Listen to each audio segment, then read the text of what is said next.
people are joining us, I'm going to go ahead and start with our land acknowledgement, first and foremost.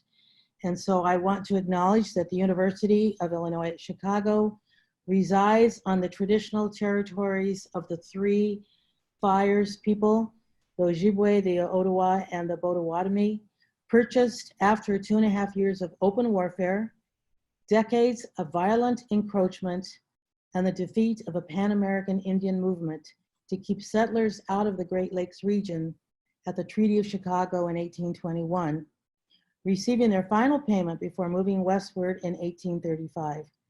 The area was also a site of trade, gathering, and healing for more than a dozen other Native tribes. The state of Illinois is currently home to more than 75,000 tribal members, and the Chicagoland area is currently home to one of the largest and most diverse urban Native communities in the US. Illinois is also the territory of Ho-Chunk, Miami, Inakwa, Menominee, Sauk, Fox, and their descendants. By making a land acknowledgement, we recognize that Indigenous peoples are the traditional stewards of the land that we now occupy, living here long before Chicago was a city and still thriving here today. As we work, live, and play on these territories, we must ask what we can do to right the historic wrongs of colonization and state violence and support Indigenous communities' struggles for self-determination and sovereignty. And I have put the link for that land acknowledgement, which is put up actually by Cynthia and her center. I put that link up on the chat box. So again, for those who don't know me, I am Teresa Cordova. I am director of the Great Cities Institute at the University of Illinois at Chicago. This is an event co-sponsored by the Great Cities Institute with the Center for Global Health. And shortly, I will be introducing Janet Lynn, who will introduce our keynote speaker. We have muted our participants upon entering, and your video is optional. We liked it because then we're able to see our audience. We'll have a Q&A session towards the end of the panel discussion. And there are two ways to ask a question. You can verbally ask a question, you can use your please raise hand button, or you can put it in the chat as well. So we'll be, you can look on the chat and those instructions are there as well. So again, welcome to this forum on climate justice meets global health in the time of COVID-19. We are, as we all well know, in very difficult and tough times. We thought it was important to have this conversation at this very important time as we look at some of the bigger forces and the bigger context for what is happening. So with that, again, you're obviously here because you see that we have such a wonderful array of panelists. I'm going to turn it over to Janet Lynn. Janet is an emergency physician, emergency medicine physician. She is with the Center for Global Health. She will tell you a bit more about herself, and she will introduce our keynote speaker, who will kick us off here today. So Janet, let me turn it to you. My name is Janet Lynn. As Teresa said, I am an emergency physician by training. I am on faculty here at the School of Public Health as well as the College of Medicine and part of the Center for Global Health. And I wanted to introduce this topic because several of us had actually started this conversation about a year ago, really related to this intersection between what we would call disaster risk reduction, which is focusing on kind of the public health aspects of disaster response and how can we actually recognize existing vulnerabilities and identify strategies in which we can, one, do something about it, but two, engage the community and the larger population in regards to potential solutions as well as awareness. And then really with the conversation with the Great Cities Institute and Teresa, really thinking about what other components, what kind of intersection is there with other disciplines as well as industry where there is some overlap. And more specifically with this, it was more about focusing on climate and climate justice, the impact of the environment as well as industry, and how does that actually play into health and also healthcare. And so we had originally planned for really kind of a symposium that was focusing on climate justice and where and how it actually intersects with global health. However, I think as we have been in the midst of a global pandemic, it became very apparent to us that this is a salient conversation to have in respect to the response to COVID-19 as well. I think there's going to be a lot of rich discussion in relation to this. So this really is, as Teresa said, it's climate justice meets global health in the time of COVID. And so I really wanted to, we have a wonderful panel, I think, today. Jonathan Patz is our keynote and will hopefully be setting the stage as to the type of conversation and the topics that we will be talking about. I did want to introduce Jonathan first. I did meet him about almost a little under a year ago, and we really interacted really mostly on the global health front. There is the Consortium for Universities for Global Health, and specifically a Midwest Universities for Global Health session that we've been a part of for the past several years, and really learning about what he's done and his work really, I think, was exciting for me to secure Jonathan as our keynote to kick off this session. So Jonathan Patz, he is the director of the Global Health Institute at the University of Wisconsin-Madison. He is a professor in the John P. Holton Chair in Health and the Environment, with appointments both in the Nelson Institute for Environmental Studies, as well as the Department of Population Health Sciences at Wisconsin. For 15 years, Patz has served as a lead author for the United Nations Intergovernmental Panel on Climate Change, or the IPCC, and this was the organization that shared the 2007 Nobel Peace Prize with Al Gore. He also co-chaired the Health Expert Panel of the U.S. National Assessment on Climate Change, and which was a report that was mandated by the U.S. Congress. So I would love to take this opportunity right now to introduce Jonathan Patz, and I know he has an extremely engaging keynote to kick us off. Jonathan. Janet, thank you very much, and thanks for organizing this, and it's great to be able to do this. The title of my talk is Preventing the Next Pandemic by Addressing Inequities and the Environment. So thumbs up if you see it. It's good? Great, okay. By the way, this cover image is a little bit closer to home than I realized. This was from just 3 weeks ago. NBC aired a special documentary on land use change and emerging diseases, and this happened to be, they interviewed my former student, Amy Vitor, and looking at our deforestation and malaria study. I'll get to this one later, but anyway, I just, I was amazed when I saw that image and found out that it was about our study. So today I'm going to be looking at some of the proximate socio-ecological determinants of our current pandemic and how that led to the emergence of this novel coronavirus. Then move to upstream environmental factors that come from human incursion into and disruption of nature. And finally, talk about a planetary health framework to prevent the next pandemic and even more extensive human suffering. And by planetary health, it's really about its equity, its environment, and all the interconnections that we really need to take a broader look if we want to be successful at preventing the next pandemic. So let's start with the proximate socio-ecological determinants. And I want to just dive a little bit into the Chinese live market scene. This was actually a program the Chinese government several decades ago, after mass starvation across China, was trying to figure out a way for peasant farmers to make an income and have things to eat as well. And so they actually promoted the domestication of wildlife and calling wildlife a natural resource, which meant that then maybe you could grow it more and sell it. And so it was promoted mostly for the poor peasant farmers in China. And then when you couple that domestic wildlife farming industry to illegal wildlife trade, then you see all of these species in the wet markets, the live markets. And of course, I'll show some slides about that, but that's where we have this problem of the pathogens spilling over from one species to the next.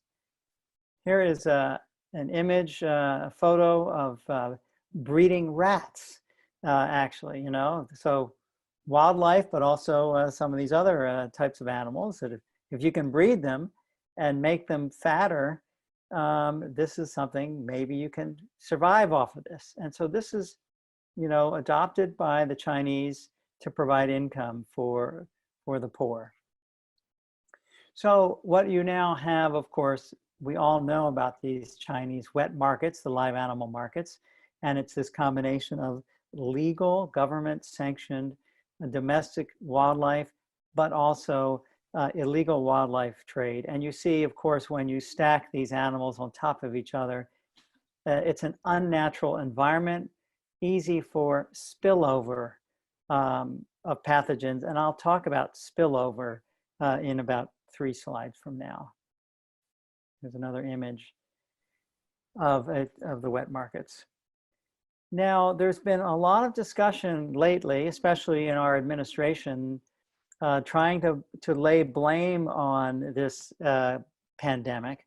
And there's been discussion about, you know, where did the virus come from? Now, keep in mind that bats are the natural reservoir for many of the coronaviruses, the SARS-like coronaviruses. So bats are the primary reservoir, animal reservoir. And so the question,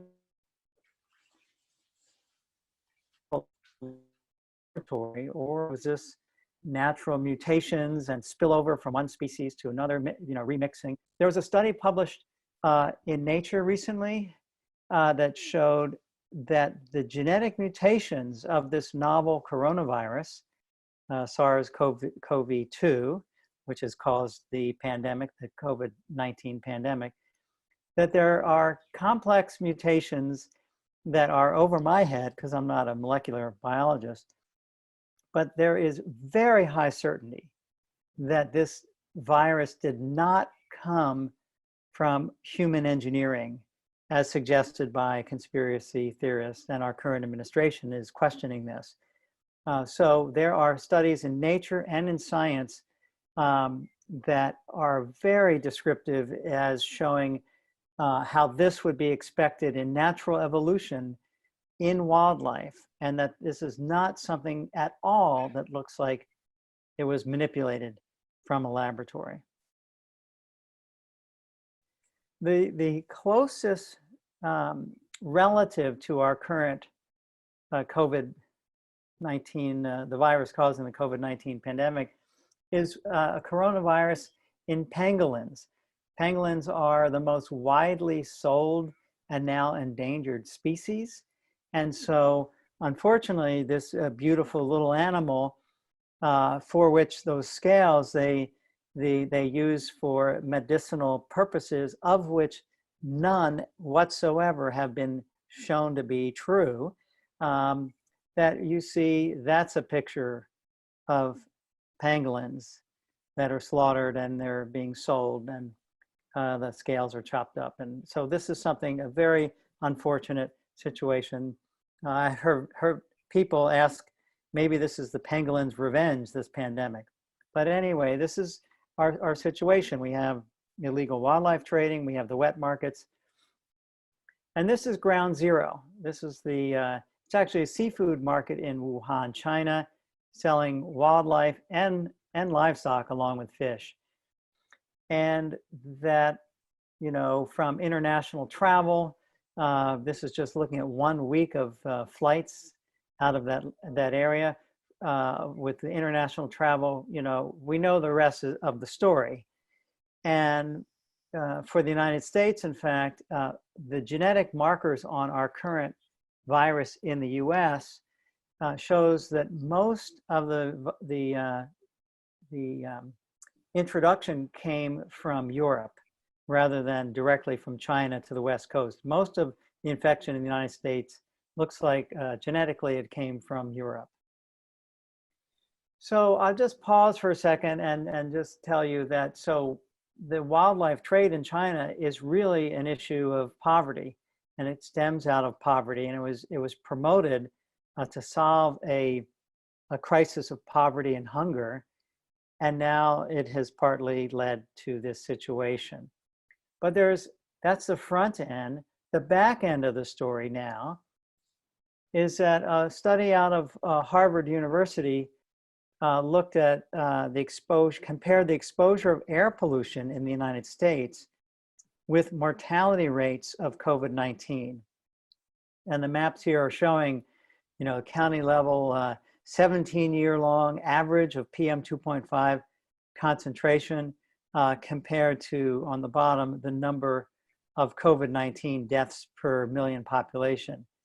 This study was extremely well conducted, controlling for population density, for economics, for all sorts of key confounding factors. And just published last month in the New England Journal of Medicine. Here is a quote from the abstract. The results showed we found that an increase of just 1 microgram per cubic meter of PM 2.5 is associated with 15% increase in COVID-19 death rate. That is unbelievable. That's pretty strong. So here at the back end of this pandemic is equity issues about exposure to air pollution. And of course, we know about the problem with comorbidities, hypertension, diabetes, more prevalent in African American risk factors there. So there's a whole nother equity story with that I'm not going to go into. I want to point out this very interesting study from Harvard looking at air pollution and risk of dying from COVID. So in short, there's an inequity both at the front end and the back end of this COVID-19 pandemic. Now I want to move into the environmental determinants, and I want to go upstream and talk about the risk from human incursion into and disruption of nature. And this, the title of this opinion piece, What the Coronavirus Pandemic Tells Us About Our Relationship with the Natural World, I thought it was just right on target because we all know that our population has been disrupting the Earth systems all over the place. We're now in what all of you, I'm sure, have heard of, the Anthropocene, where humans are affecting everything on the planet. And since the 1950s, you can see, accelerations of carbon dioxide emissions, the most prevalent, the most widespread greenhouse gas, deforestation, biodiversity loss, nitrogen pollution. So we are really ramping up the disruption, the disturbance of natural systems. Land use change is probably the biggest cause for disease emergence. It's a threat to conservation. It's a driver of climate change, deforestation. You reduce the carbon sink that's so important to absorb CO2. It's driving economic growth, but there's a cost. And you see diseases like malaria, Ebola, and now SARS-CoV-2 that's causing the COVID-19 pandemic. These maybe this last one I'll show you as far as habitat disruption, how that plays into this pandemic that we're experiencing right now. But this is really not news. We published this paper now 16 years ago talking about unhealthy landscapes and how if you disrupt an ecosystem and put it out of balance and you change biodiversity, there's a risk that pathogenic diseases will take off. So this is not news, but we have not really made a lot of progress in slowing down our disruption of nature. And for many of you in the veterinary sciences, you know that a majority of newly emerging diseases in humans come from animals, the zoonotic diseases. And that gel electrophoresis in the background shows, patterns in African bushmeat hunters, and they show that they're seeing some of these animal viruses, the DNA from these other non-human primates showing up in the human blood. So we know that there's a big interaction, and it's called spillover, when a pathogen, let's say it's a virus, goes from one animal into another animal. It's called spillover. There's also spill back when human diseases go back into wildlife, as happens with humans that go visit the gorillas, the mountain gorillas, and the gorillas get infected by some of the human viruses. But let's talk about non-human animals to human spillover. And this slide this slide from my colleague, Dr. Raina Plowright, is such an important slide. And every time you see a blue lightning bolt, that is showing a time where you have spillover, that you get spillover into a human. And notice what has to line up. At the top end here, the reservoir host distribution. So the animals carrying that virus, what is their distribution? And if you cut up a forest into fragments, you're going to be forcing those animals to move, and maybe their density will change. And maybe with that density change, they'll be transmitting that disease back and forth, and your pathogen prevalence will go up. And they may be shedding viruses more. And here, human exposure, imagine humans going into a jungle, cutting down rainforest, and you have that human animal exposure. So all of these things need to line up to have a spillover event, which is a rare event, but not rare enough, especially as we're disrupting natural systems. We're making these rare events much more frequent. And we have seen some of these, how far does the spillover event go? Like a rabid animal that bites somebody, that's called a stage 2 infection. What about Ebola, when you have exchange from a non-human primate into a human, maybe a bushmeat hunter? I'm sorry, up here we go. That then transmits Ebola to somebody else. And it doesn't go very far, but you have human-to-human transmission. That's stage 3. Stage 4 is when you have more sustained human-to-human transmission. And you can see maybe COVID-19 is there, or COVID might even go higher until you get absolutely complete human-to-human transmission, as happened with HIV/AIDS from chimpanzees infecting humans. And now this is a human disease, as was smallpox as well. So you can see how far these spillover events can go. And COVID may end up going into stage 5. So I wanted to just make sure you understood that concept of spillover, and you can see the relevance for today's pandemic that we're dealing with, that this came from animals. There are other ways that we are disrupting natural habitats that have led to disease emergence. We've conducted studies in the Amazon, and you can see the light green here is deforested area, and then you can add in paved roads and unpaved roads and fires, and see lots of habitat change in the Peruvian Amazon. I'm sorry, this is the Amazon, the full Amazon. We did a study in the Peruvian Amazon and asked the question, is deforestation changing the rate of malaria? Because malaria was resurging in that region.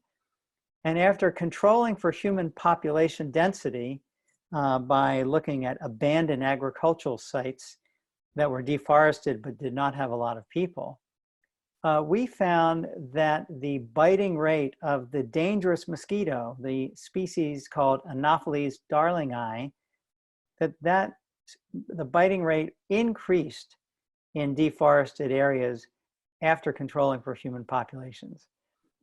This is from Dr. Amy Vitor, former student of mine, and that was the cover image of this presentation that I first showed you. It comes from this study. A former student afterwards, Sarah Olson, showed that for every 1% of deforestation, the incidence or new cases of malaria increased by 11%. So another case of land use change and disease emergence. So let's talk about climate change. I'll end with this because, of course, this conference is about climate justice. And we know these physical attributes of climate change: temperature rise, sea level rise, extremes of the water cycle, floods, which bring droughts, floods, and fires, cut across many different exposure pathways, be it direct heat waves to air pollution to infectious diseases. And each one of these pathways has many climate-sensitive outcomes, climate-sensitive diseases. And because I'm focusing my talk really on COVID-19, I'm only going to focus on the infectious diseases, the sensitive vector-borne and waterborne diseases. This from the David Suzuki Foundation with this caption, "Global warming's greatest threat may also be the smallest." And that's because that mosquito is a cold-blooded organism. So whatever the air temperature is around that cold-blooded insect, that's the body temperature of that mosquito. And if that mosquito is carrying malaria parasites, well, the development rate of that parasite in the mosquito is completely dictated by the temperature and will determine how many days it takes for infective sporozoites to be in the salivary glands of that mosquito. It's temperature dependent. Let's talk about a different biological cycle. This is a different mosquito vector. This is Aedes aegypti that carries viruses.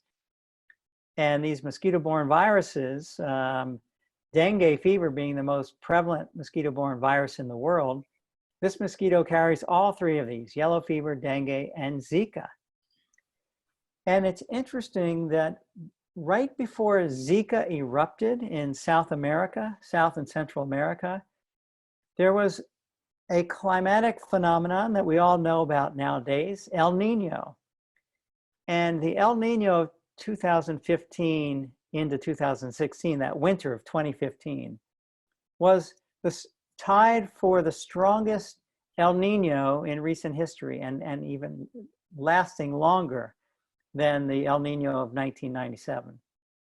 So a colleague of mine, I asked him to do the temperature measurements during that El Nino, and he found that temperatures were more than 2 standard deviations above a constructed 60-year average temperature across the country of Brazil and Colombia, those two countries.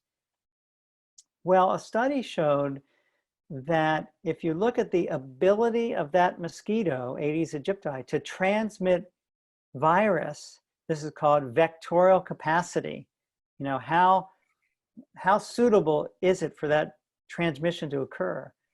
This is a graph over 60 years, actually 65, 68 years, 69 years, showing that right at that time, right before Zika erupted, and there was also a huge dengue epidemic in South America, that the vectorial capacity, which is influenced by temperature, was its highest in that period. The other thing, recent laboratory studies showed that the predicted thermal minimum for Zika virus transmission is 5 degrees warmer than that of dengue fever. So I don't want to tell you that, you know, climate is everything and absolutely cause Zika's emergence.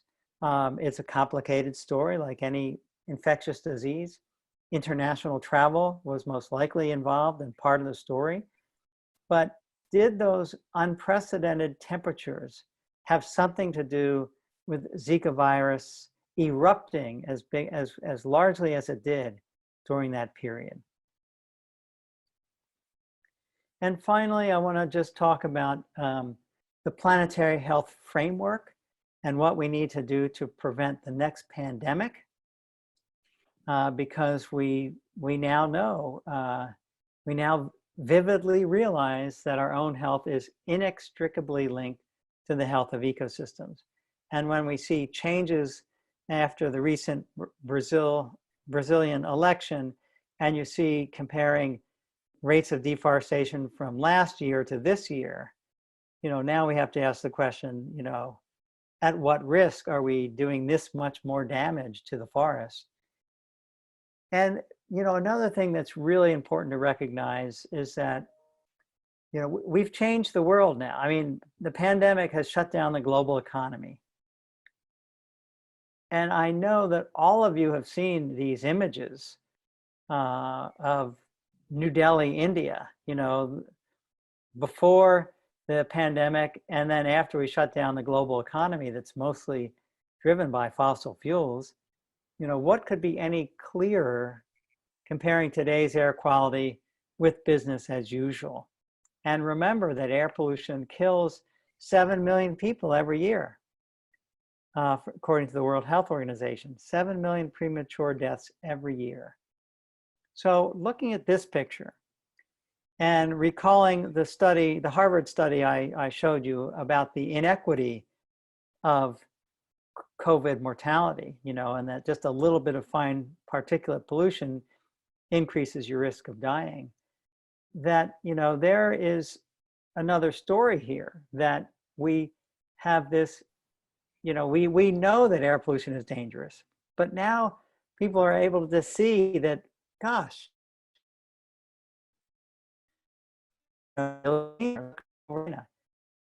January to February, and look over France and other parts of Europe last March 2019 and this March. Look at the difference in air quality. Look at the difference in last year and this year in the United States. And who would have imagined that these mega cities in India would all have good air quality? We know pollution kills. We know it's dangerous. But now we see this incredible cleaning of the environment and realizing how much a fossil fuel economy really is harming our health. And it's this time that I ask this question, do we really want to uncork the conventional fossil fuel economy? Or do we want to get to a clean energy economy where everyone prospers? It's a matter of equity. And in this age of climate change, according to this IPCC report that came after the Paris Agreement, the United Nations was asked, what would it take to limit warming of the Earth by just 1.5 degrees centigrade? What would it take so we don't go above that? Well, the answer is it would take a lot, and in a hurry. We'd have to cut fossil fuel emissions and, of course, reduce our deforestation. We have to cut emissions by 45% in the next 10 years and get to net zero by 2050. That's really soon. People are concerned, will people fear the trade-offs of solving another global crisis? To solve the COVID-19 pandemic, look what we have to do. We have to shut down the global economy, and people are suffering.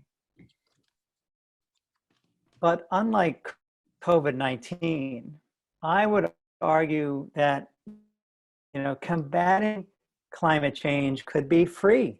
And I've been on this for the last few years, talking about climate change challenges and opportunities. Solving the global climate crisis could be the greatest opportunity of our times. Just last month, we published, actually it came out in print in April, but this is the online version in February. A low carbon future could improve global health and achieve economic benefits. So let's take one last look of an example, and then I'll close in just a second. You know, what's the cost of clean energy? You know, well, to get off of dirty coal and oil, you know, it may be an investment cost, say up to $30 to avoid emitting 1 ton of CO2. But when you burn coal and oil, besides greenhouse gases, what else are we producing? You know, you emit fine particles, PM 2.5, sulfur dioxide, nitrogen dioxide, precursors of ozone, lead, mercury, right? Now, if you were to just look at PM 2.5, the fine particles, and ask the question, for every ton of CO2 that you avoid burning and producing, what would be the reduction of PM 2.5? And what would the health benefits of that be? And the reduction is quite striking, that, you know, you would avoid enough PM 2.5 that the health benefit from reduced morbidity and mortality and lost work days would be on average $200 for every ton of CO2 you avoid emitting. So I would ask policymakers, which number is bigger? You know, that investment cost of $30 or the health benefit of $200? And the $30 is now in question because the price of renewables has dropped through the roof. I mean, dropped through the floor, sorry. The price of renewables has dropped through the floor recently. It's much cheaper.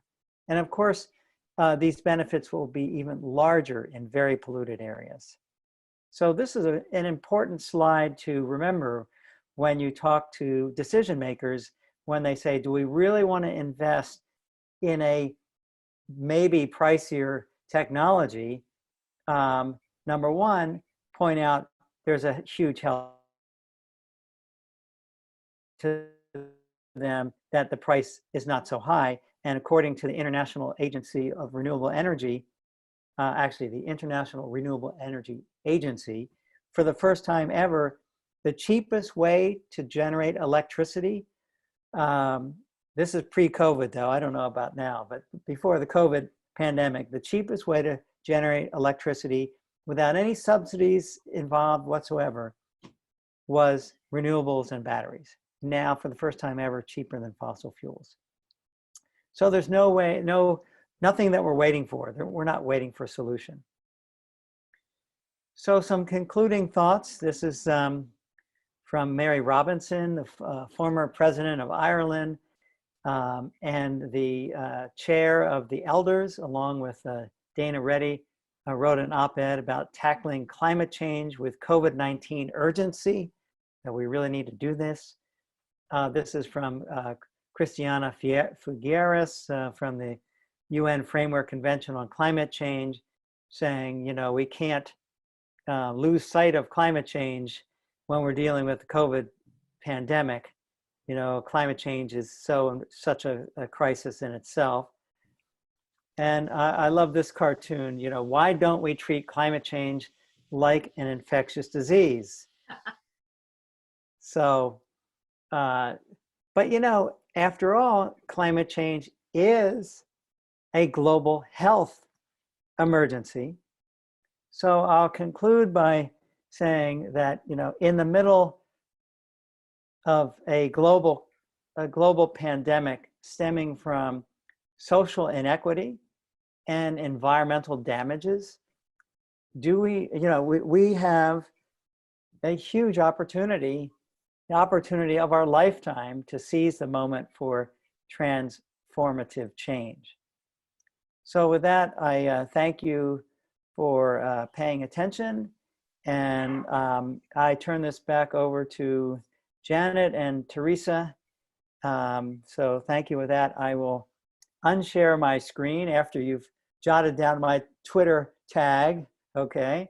And I'm going to unshare my screen and take it back, hand it back to you.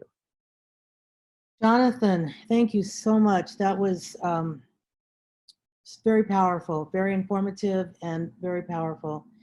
And I'm very pleased also to introduce our first panelist, and who is, I think, a perfect follow-up to your comments. Juliana Pino she's with the Little Village Environmental Justice Organization. Thank you so much for that introduction, and thank you for the invitation to speak today. I'm really glad to see a number of familiar, amazing faces. COVID-19 is an environmental and climate justice issue. So many community members, including folks who are incarcerated in the jail, live with chronic respiratory and other medical conditions as a result of decades of living with dozens and dozens of industrial facilities in and around the community. These underlying conditions, as you will hear in the COVID-19 talk on the media, they combine with structural oppression to set up community members to be most at risk. We're seeing that play out now with deadly consequences. And as Dr. Patz noted earlier, pollution plainly increases that risk. Again, here Little Village is a microcosm.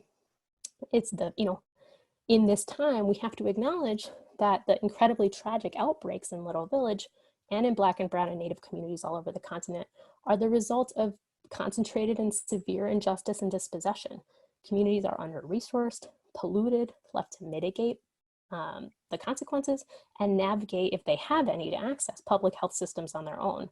Here, our public health systems are stretched and underutilized by community members due to language barriers, concerns about immigration, detention, and deportation, cultural misalignment, and other factors.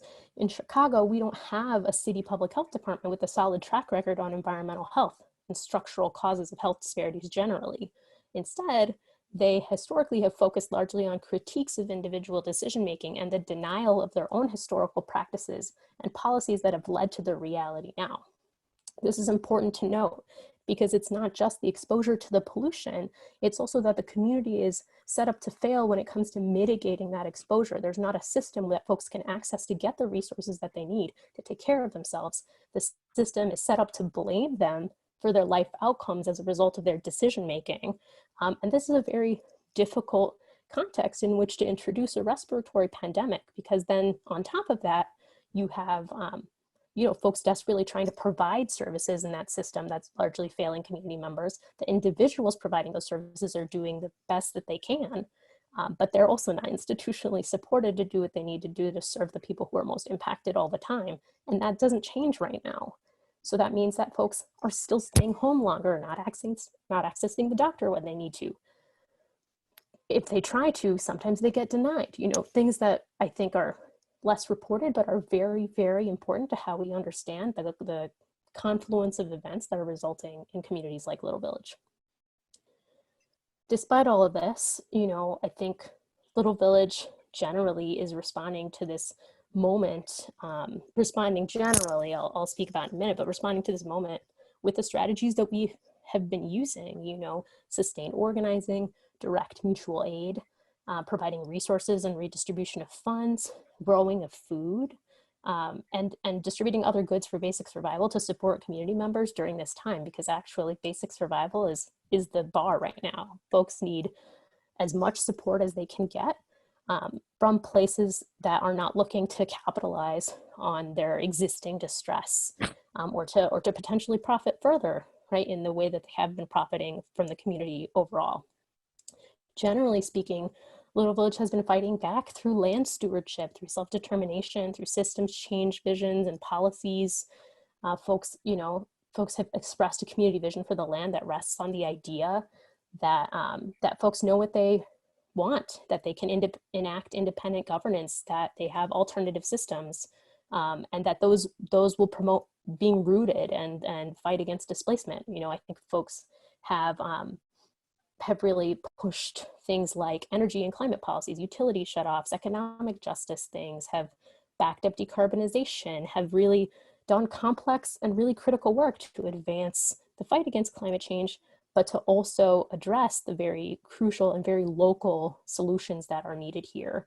I have a lot of thoughts on what institutions can be doing to support right now, and I think I'm excited to hear from the rest of the panel. I really think the richness of this presentation will be borne out in our discussion, but I wanted to make sure to lift up some of these things right at the top, so it's really clear that when we're talking about climate injustice, when we're talking about COVID-19, the impacts are concentrated, and those places are the places where the solutions have to be drawn from.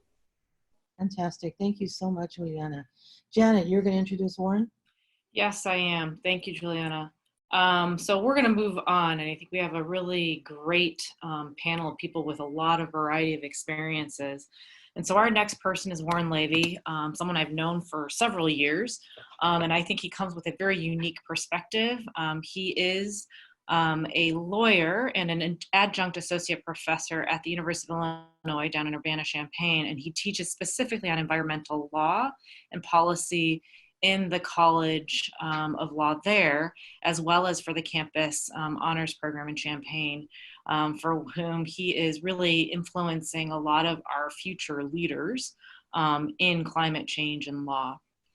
He's also on faculty at the School of Public Health here. He trains in health law and other students on climate competencies and policy advocacy.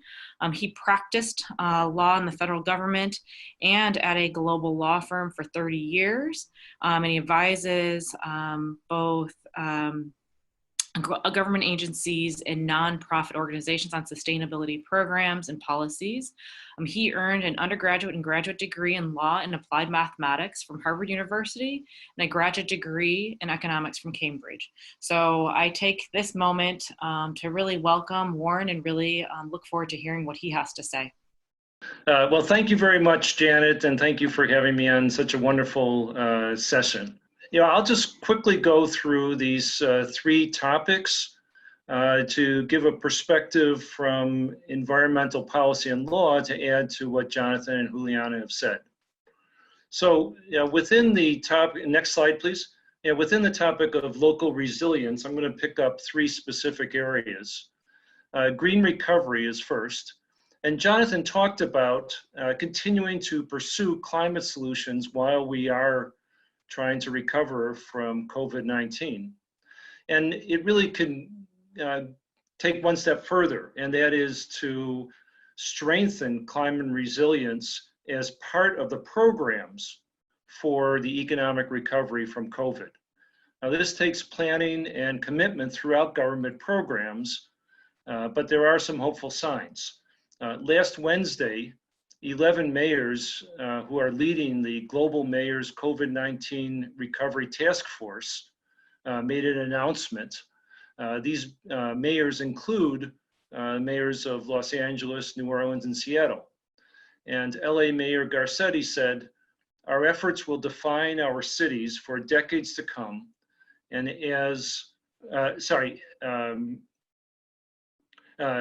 and as mayors, it's our responsibility to lay the foundation for the fair society and healthy planet our residents deserve. Cities will marshal all of our local resources to advance a robust global recovery, to get people back to work and accelerate action to address the climate crisis." So as part of this discussion of the global mayors, they talked about measures ranging from huge retrofitting programs to make buildings more energy efficient, to mass tree planting and investment in solar and wind. And all this should sound familiar for people in Chicago and many other cities. We have these blueprints. In Chicago last year, the Resilient Chicago Plan provides for many actions to reduce greenhouse gases and adapt to climate change, with attention to job creation and disadvantaged communities. Smaller cities also have or should develop sustainability plans with specific targets, actions, and job training programs.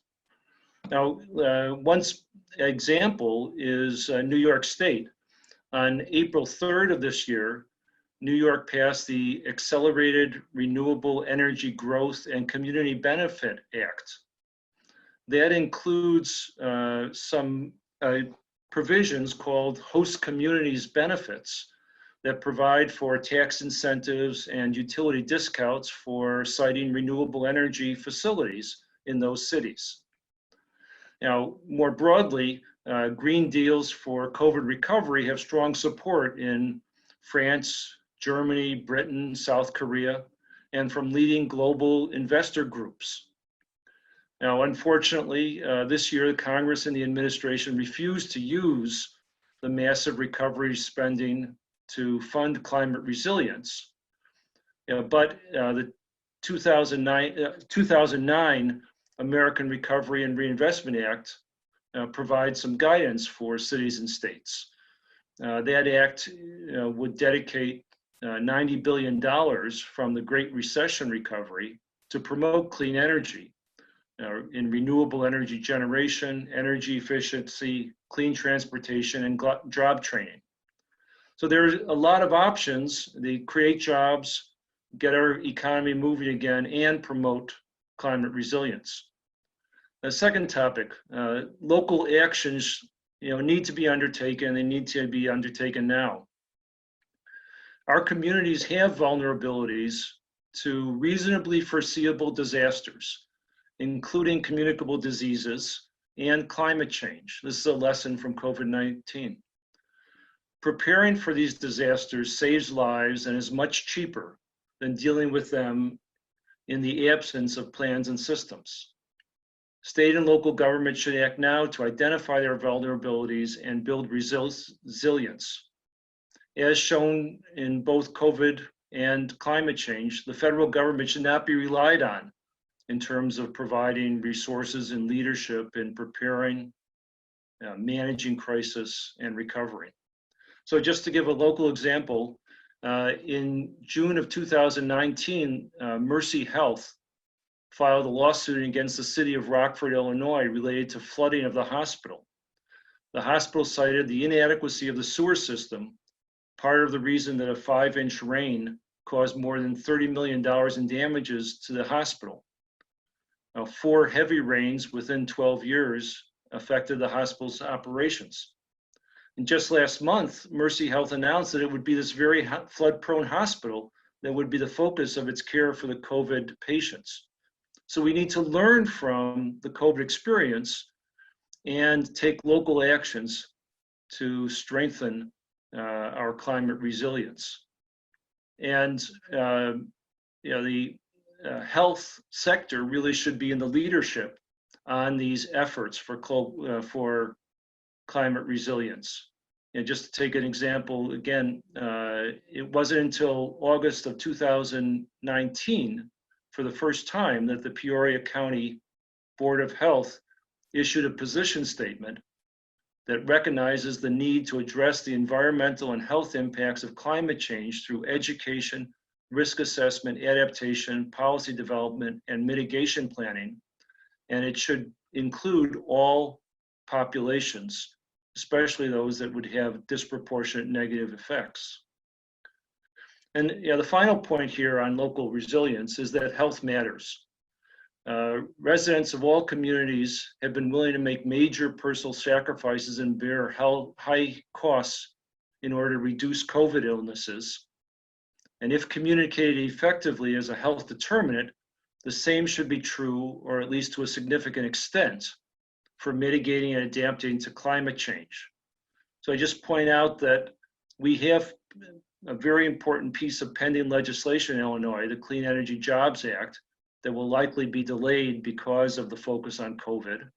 And COVID is stalling renewable energy installations in the state and nationwide.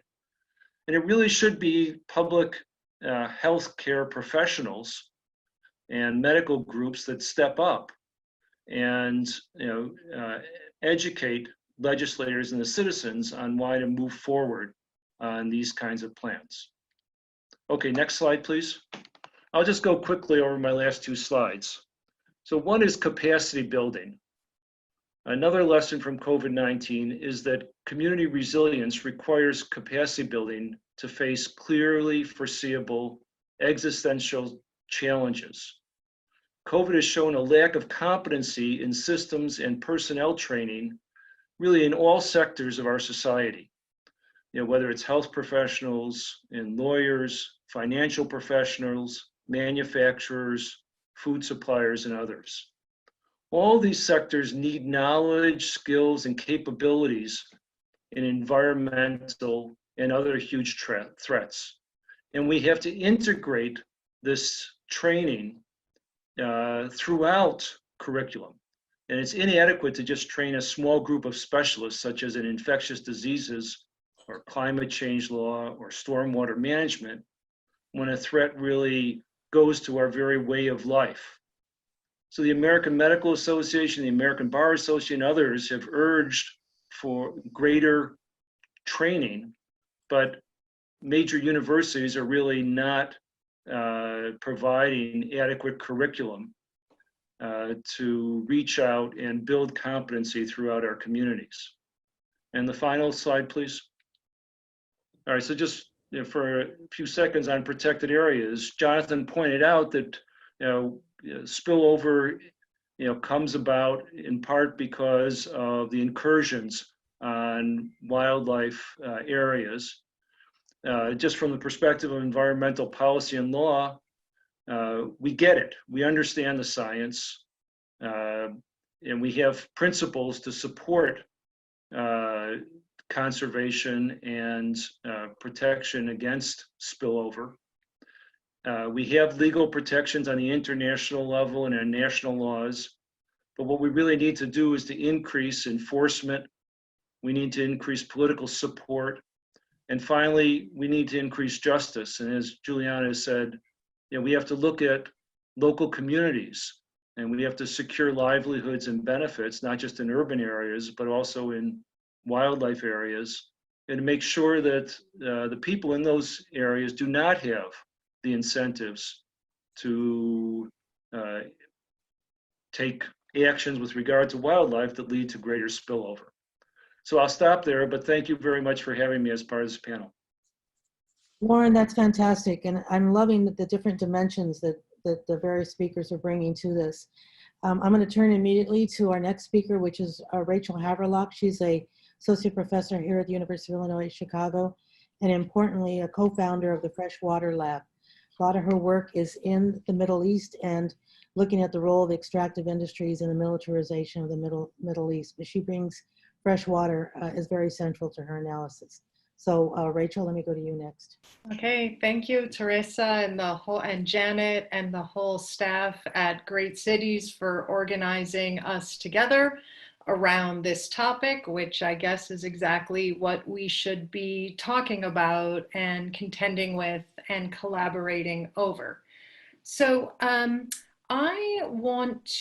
the general tenor of my remarks today is going to be to think about the important shift from our conception of global climate change to really thinking about very local, regional, and as I would call them, bioregional or watershed scales.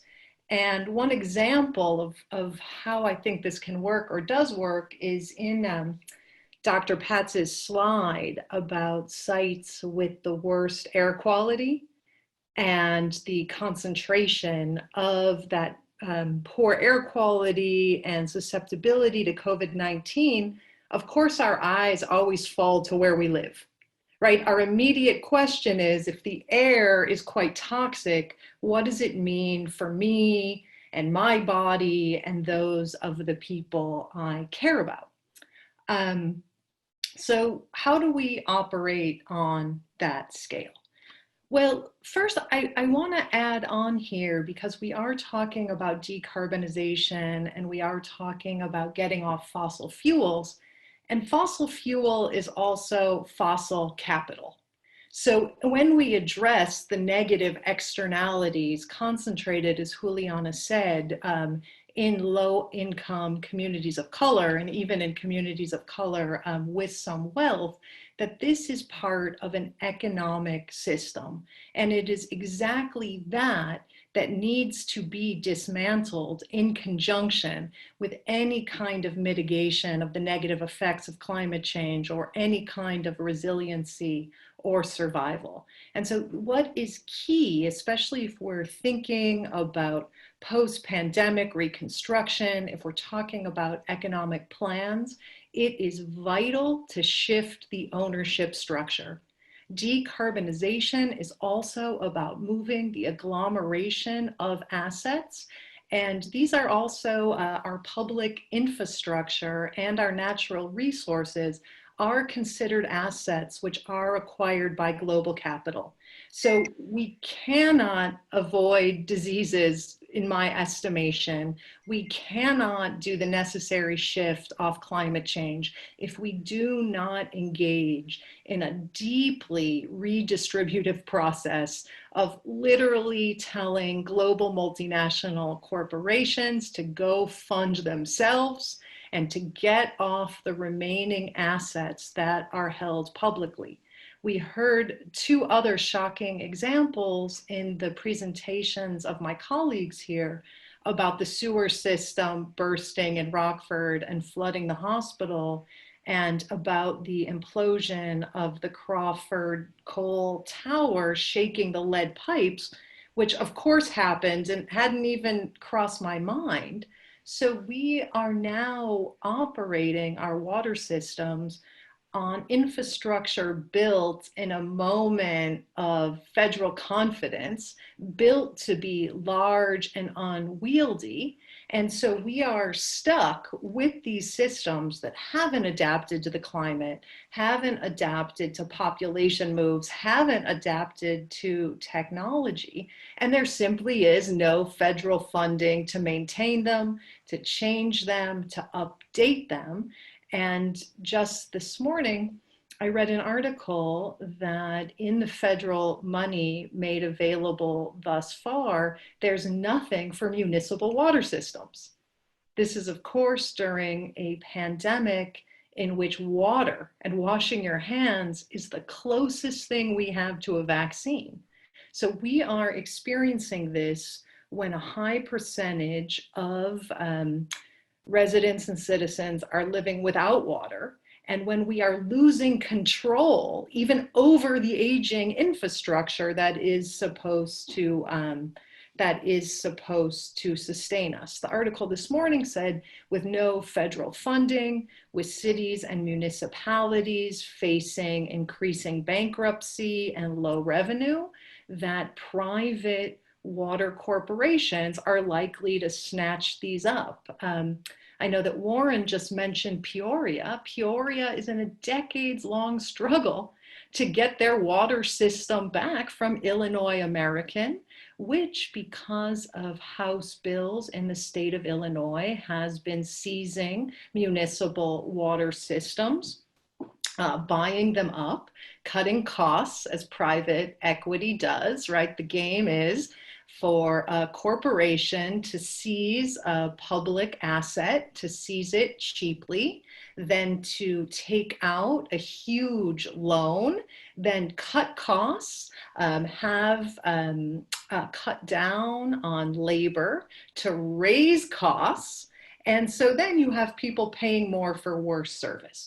So obviously, as you can already tell, I could go on about this, but let me jump ahead. There are many local and global examples of how private equity and multinational corporations dispossess, continue to extract, and literally absorb public funding to dispossess, to poison us, and to leave us jobless and at their mercy.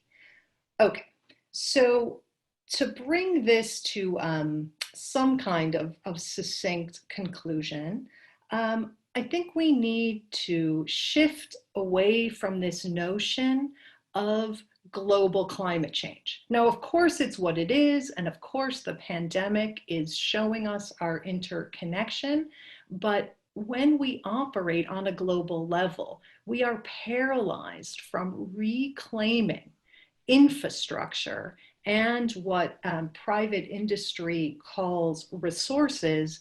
I am not comfortable with that term. I continue to be a student of indigenous conceptions of interrelationship to water and other species and air, but whether we conceive of this as reclaiming what is ours in a kind of an ownership scenario, whether we conceive of this as resource sovereignty, or whether we conceive of this as being guided by indigenous stewards to understand interrelationship, we simply have to quickly get private equity out of our regions. I think that this is most pressing when it comes to the North American Great Lakes. Here, we still have a principle of public trust, wherein the surface waters of the lakes and the rivers belong to everyone resident in the watershed, to other species, and to future generations. And we've got to hang on to this public trust tightly right now. This, first of all, is extremely important when it comes to regulation. We are in the midst of a massive federal project of deregulation when it comes to water. For example, the Clean Water Rule has been completely disbanded. And as we go on in the conversation, we could chronicle this horror. I read another article in which the Clean Air Scientific Advisory Committee was disbanded by Andrew Wheeler, the so-called head of the EPA. They reconvened themselves to argue with the threshold of the federal EPA. We need, people of the Great Lakes Basin, we need to set up our own committee on water quality, on mitigating flooding. We need to do it quickly, and we need to build on the many decades of Great Lakes legislation. In conjunction with this, we need to address the historical racism, deindustrialization, and segregation in the Great Lakes Basin. And as Juliana, as usual, helps us to see, this is the place where the most impacted people need to lead.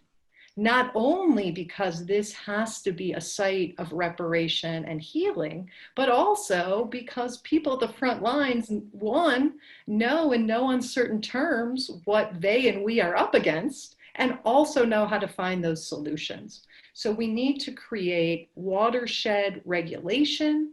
We need councils for addressing things like water distribution and infrastructure.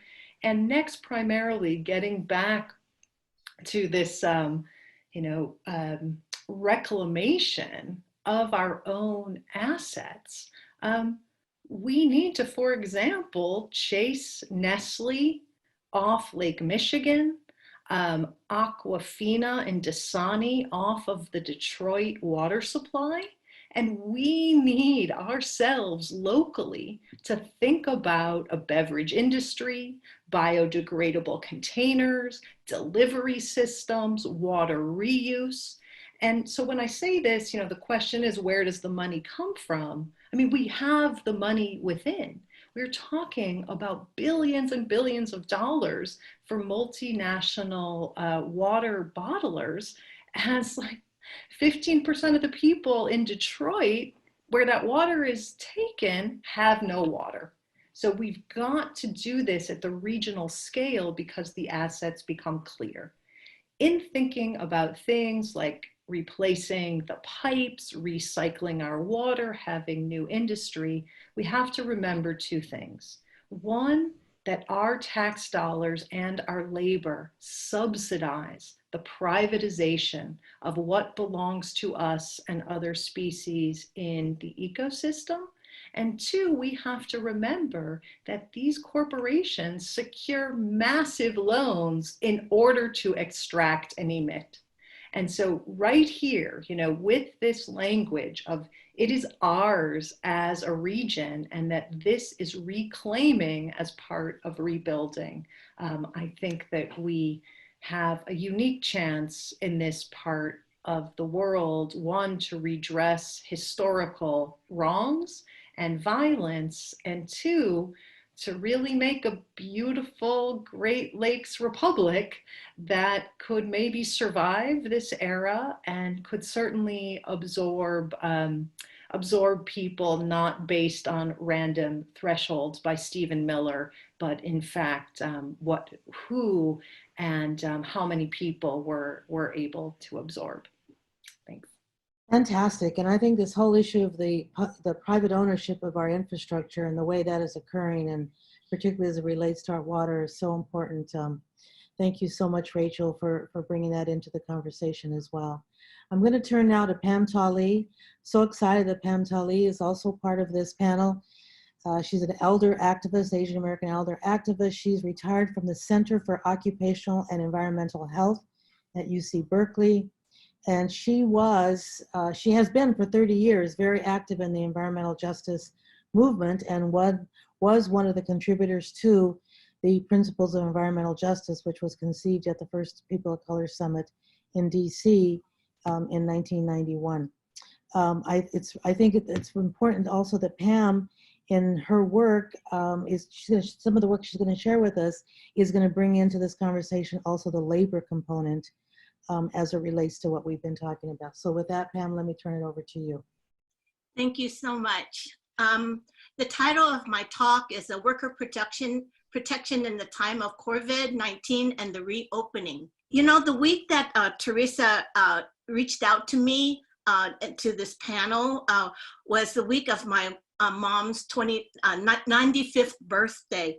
And she lives in a nursing facility, and I had planned to throw her a really big party. And, you know, that week also was the week that my son was called back to his workplace.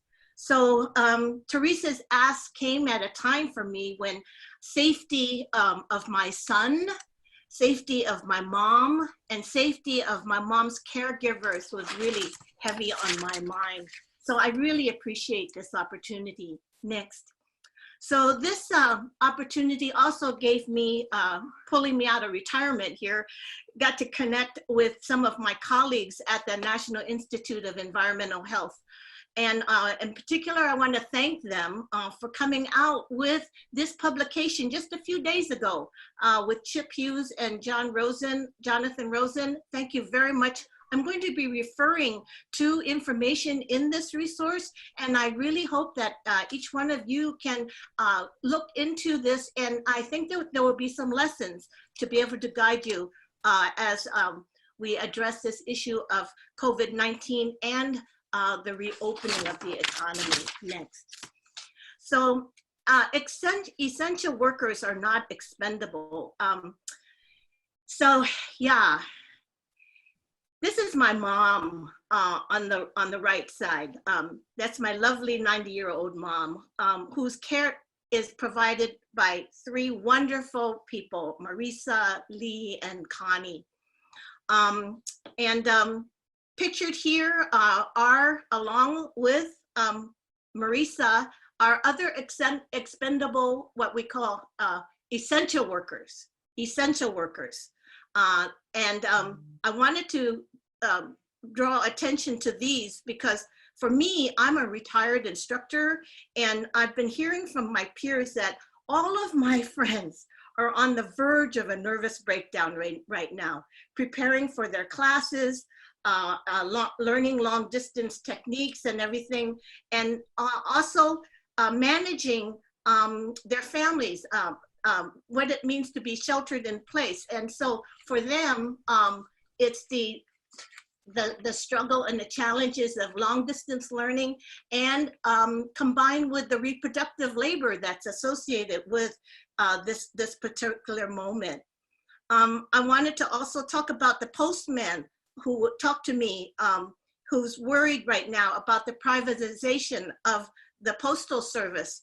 And I asked him about his masks, and he has a mask that he wears more than once a day. He has to kind of keep wearing the same mask to do his work. I wanted to share a lot of other about the worries. For my mother's caregivers, they're not only worried about their situation here as caregivers and their relationship to the disease, but also they're worried about their family members, for example, in the Philippines, and the violence that has escalated in the Philippines in the name of enforcing COVID-19 shelter in place. And then now we also all know about the lack of preparedness and the need for PPE for our frontline workers, the nurses and everyone else, the transit drivers. And then finally, I want to talk about being so concerned about this next period of reopening the economy. This is got tremendous concern for us and everybody. And while we listen to the news, they talk about maybe the safety of the meat, but for us, we need to also talk about protecting the health and safety of these workers. Industry, on the other hand, is more focused on the economy right now. And in Oregon, just a few days ago, the agricultural industry has been pushing back on a temporary regulation that will be protecting farm workers in regulation that is calls for physical distancing for them and the sanitation of high contact areas. They're pushing back on this and saying that they're needing to prioritize their economic pressures right now. And that this regulation is coming too soon and is taking away from what they feel is needed for the countries. Smithfield Foods right now is requesting flexibility on the guidelines for them. I feel like for us, we already understand that this is just absolutely inappropriate, that as public health people, we really need to continue to really push and demand rigorous practices that provide maximum health and safety. We cannot let the agencies compromise for the purpose of economics. And for the purposes of today's talks, next, I want to go into this definition of essential workers for today's talk. Technically, these are workers who provide essential services and must report to the workplace during the COVID-19 outbreak. And these are workers who cannot work at home and are at risk at being exposed to the disease. And the County of Santa Clara, I like this definition that NIHS also is promoting for us to understand, is that essential services are defined as those necessary to protect the health, safety, and welfare of the community. Next. So let's take a look at some of the disease exposures of these essential workers. And we have data here that was collected in 2008. And they include the rates of physical proximity to the disease, face-to-face interactions, and that you will see that the rates here are very high. And now when we are going to be looking at 2020 rates, we all know that those will be jumping significantly higher by the hundreds, in some cases maybe by the thousands. So I wanted to be able to identify that in terms of the exposures of essential workers right now. And here's a chart that you can look at later. But also on this chart is showing the median hourly income wages for workers. And I feel like in terms of this particular statistic is also important for us to understand is their exposures to disease and the income associated with that, with addressing care and exposure. So next. So what is the current responsibilities then in terms of providing a safe and healthy workplace for these workers? And basically, I want to read this, that the employer and workers' responsibilities have under OSHA Act is 1, the Occupational Safety Health Act requires that employers provide a safe and healthy workplace free of recognized hazards and follow OSHA standards. And second, workers should participate in the development and implementation of workers' safety and health policies to help ensure that they are appropriate and implemented. So most of us are very familiar with the first part in terms of knowing that the employer is supposed to provide a safe and healthy workplace, but we are not that familiar with knowing that workers should be able to participate And for me, in the interviews that I have with workers, that this is a very difficult situation, that they are having to make a choice between having a job and being able to speak up for decent work conditions, including health and safety and wages. And so what they have to live with is what we call unfair choices between having a job or working in very challenging and difficult, and in often cases, deadly workplaces. So basically for me in this place, and as been addressed by earlier speakers, is that those that are in the front line, and we're talking about workers here, they need safe spaces to be able to speak up, to participate in the development and implementation of health and safety policies. So what does that look like? Next. If we're wanting to look at here for a start, is being able to analyze the workplace conditions and be able to find a way to control the situation and make it prevent hazards from existing. So these are 4 stages in involving workers, and it's our hope, or we're seeing that in this period of the reopening of the economy, that the country will not and should not, as speakers have already said, return to past ways of doing things. There has to be something else.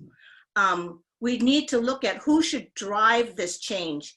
And for me, I feel that workers need to be at the front end of helping to drive this change. And it starts here first at the workplace, and will be able to trickle out and expand based on what they are able to accomplish there. So next, what does that look like? Everyone here, as I know, has probably gone into a grocery store in this period of time, and has looked around and seen that there are various safeguards. And here we have, like on the floor, markers or statements that tell people to be able to stay a safe distance apart from each other. So when we look at this, this is mainly for us as customers in the store. But now when you go into a grocery store, I want you to think about not only for your safety, but what about the safety of the workers? Is this enough? Okay, is this enough? So let's take a look on how to figure out if this is enough. Next.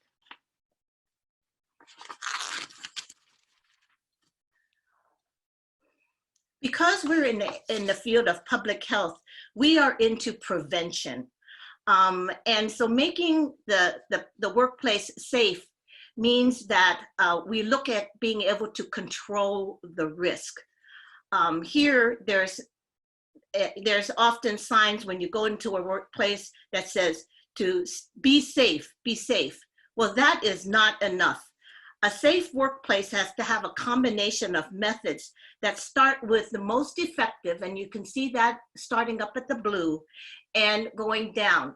So being able to have a safe workplace, when you go into that grocery store, take a look in terms of, okay, the risks here, how does it physically remove the hazard? How can we have controls that physically remove the hazard? Replacing of the hazard, isolating people from the hazard, or policies or rules that change the way people do the work. And finally, what is in place that protects the worker? And it's usually with what we call, and you know now, PPE, personal protective equipment. So the next slide here kind of shows, next, is some of the ideas in which, for me, when I'm thinking about this moment of workplace exposures and exposures to disease, and combined with being able to protect Mother Earth and the environment. These are some of the things that I kind of came up with. And later on, you can, possibly come back and take a look at these. But I feel that starting with learning to live in balance with Mother Nature, being able to work to make sure that we have policy and system change that works to restore and protect clean air, water, and soil, substituting dirty-based fuel economy with clean energy-based economy, and my list goes on. Let's go on to the next one, because I don't have that much time. So right now we see that with a lot of the changes that are happening in this past month, that there are some potential for some new norms. One of these is a new way of greeting each other. No more hugs. And everybody who knows me, I love to hug. But there are other things, such as in full service cars, being policies of zero contact when a mechanic is doing full service for you. And these are other things that I feel will become potential norms. One is the dealing of mental health and relieving anxiety. These are things that are coming up in this moment, I think are very, very good. But this is not enough. We need something more. Next slide. And that something more is I want to be able to share is, what could something more look like? Everybody here and all of the 126 participants that are listening in now, we are all change makers. We all have potential. And as somebody already said, we have solutions now. And these are some of the things that I just wanted to share with people in terms of a framework that can capture not only with the workers being able to work and have a voice in making the workplace safe, but that work then being able to expand into community and that work being able to have an impact globally, locally. And so for me, different things, again, I want to stress, and it has been said over again, is learning to live in balance with Mother Nature. For me, worker rights is really important, the right to join a union. Making sure that we know that essential workers have always been, the workers have always been essential prior to COVID-19, but now this is being able to uplift the value and the contributions that they make. Thank you again for this opportunity, and together we rise. I want to go next to Dallas Goldtooth. Awesome. Well, I'm so happy to be here, relatives. I am coming to you from traditional Three Fires Confederacy territories, which is now also so-called Chicago. I'm Dakota and Dene. I'm an organizer with the Indigenous Environmental Network. And I'm so thankful to be a part of this conversation, with us connecting the dots, really, for a lot of our communities who are a part of the environmental justice movement. It's all a matter of connecting the dots, because we realize that we're not just having a conversation about ecological preservation or conservation. We're actually talking about, how do we build a world that's just, that is sustainable and renewable, that is in line with our own local practices and traditional knowledge formats. And it's no different with the current COVID-19 crisis. And I don't have a lot of time, so I'm gonna throw as much as I can out there. But really, there's a lot of things in my mind when I'm thinking about, and I think that it's already been said, and it has to be said, that for a lot of Indigenous communities, because those are the communities I work for, those are the communities I come from, an Indigenous community itself, and from our perspective, that we can't, any analysis of mitigation efforts, any kind of approach to mitigate or to address the issue, not only for this current pandemic, but for future pandemics, if it is not accounting for settler colonialism, if it doesn't account for CO2 colonialism, then those are faulty analysis. Those analyses will fall short of actually addressing the problem themselves. It's something that I've heard numerous times, is that we're seeing we're seeing Black, Native, Latino communities have a higher infection rate than other communities. And I really want to challenge ourselves to see it as not just that, oh, it's because they are people of color that they have a higher instance of being infected by this virus. Instead, see it that the conditions of our community and the conditions that we have not had much control over, that the state has defined, has dictated us to be at higher risk, meaning we're closer to areas of pollution. We're dealing with toxic waste in our backyards. We're dealing with a lot of environmental racism that's causing for us to be to have higher instances of compromised immune systems. I wanted to point just directly to just some facts. I'm throwing them out there, and you can follow on my Instagram. I just posted a really awesome video on my Instagram, if those of you are on Instagram, of a Native youth really breaking down the facts. Right now, the major crisis in quote unquote Indian country is focused on the Navajo Nation, which is in the so-called Southwest United States. The Navajo Nation currently has over 2,300 identified cases and 73 confirmed deaths. Navajo Nation, which is a sovereign nation, and I think they have over like 200,000 citizens, but it's 27,000 square miles. It's larger than the state of West Virginia.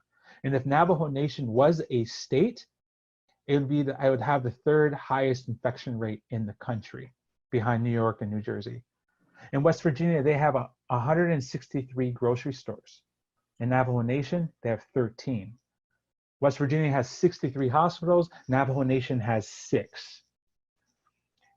There is a serious, what this virus is doing is exposing the inherent inequities within our capitalist system. It's exposing the inherent inequities of extractive economies that our system is based upon. And it's putting our people in the crosshairs for death and for further related issues when the system breaks down. A lot of Native communities, especially remote communities, because there's a difference, over half of Native communities live in urban areas, but the other half live in rural communities. We already are dealing with the lack of clean water or running water. Some communities like the Navajo Nation not all the community members have electricity. So communication is a real issue. And I think the other thing I wanted to land on that, it's just been on my mind, and I have to say, because actually I've been challenged by some of my sisters, is that if our COVID-19 response or awareness event, our talking points doesn't include the concern of gender violence that's related to the pandemic, then it's incomplete. Especially when we're talking about impacts within quote unquote Indian country, where women and children are already experiencing higher rates or higher levels of vulnerability. Like domestic violence is a public health issue, sex trafficking is a public health issue, and with this pandemic, there's genuine concern about the increased rates of that as individuals and people are in unhealthy situations, locked in their home in unsafe scenarios. And that's just not an issue just pertaining to Native communities. A lot of other communities have experienced that same thing. So we have to really understand the long-lasting effects of this pandemic, but also what I'm trying to get out there is the conditions for how bad it is in our communities was there long before this pandemic even showed up, and 2, are conditions not of our own creation. We live in a system that prioritizes the health and the embetterment of a select few for the detriment of the many. And as we talk about addressing this current crisis with financial stimulus packages and aid, if we're not talking about changing the system itself, then we're just setting ourselves up for more failure, not only for us as humans, but also for the entire planet. And I think that's what our relative, my auntie Pam Tali was speaking to. How do we get back into balance with ourselves, but also with the land itself and with Mother Earth? I want to finish up with this, that we are part of this effort called the People's Bailout, but it's also something larger that our IEN is a part of with in our relationship with the Climate Justice Alliance. We're members of the Climate Justice Alliance. We're also members and partners of the It Takes Roots Alliance. And it really comes down to this people's bailout. I want to focus on, there's been, I think, 5 different asks. And one of those asks is making a down payment on a regenerative economy, preventing future crises. I think I've heard numerous times this discussion so far about different ideas and things that we need to do in order to prevent future catastrophes. And I wholeheartedly agree. We have to change the way we work. When we have discussions about the status quo and returning to the status quo, for a lot of impacted communities, the status quo was already killing us. So why should we return back to that scenario? IEN has developed our own indigenous principles of just transition, which help kind of lay out the path that we see as we look towards building a regenerative economy. You know, what a major part of that approach is reevaluating our responsibility and relationship to the land itself. Rejecting the idea that we need to commodify nature in order to build sustainable economies. There's a strong focus on sovereignty and recognizing the inherent rights of indigenous peoples as a distinct way to protect the land, to protect our water and air.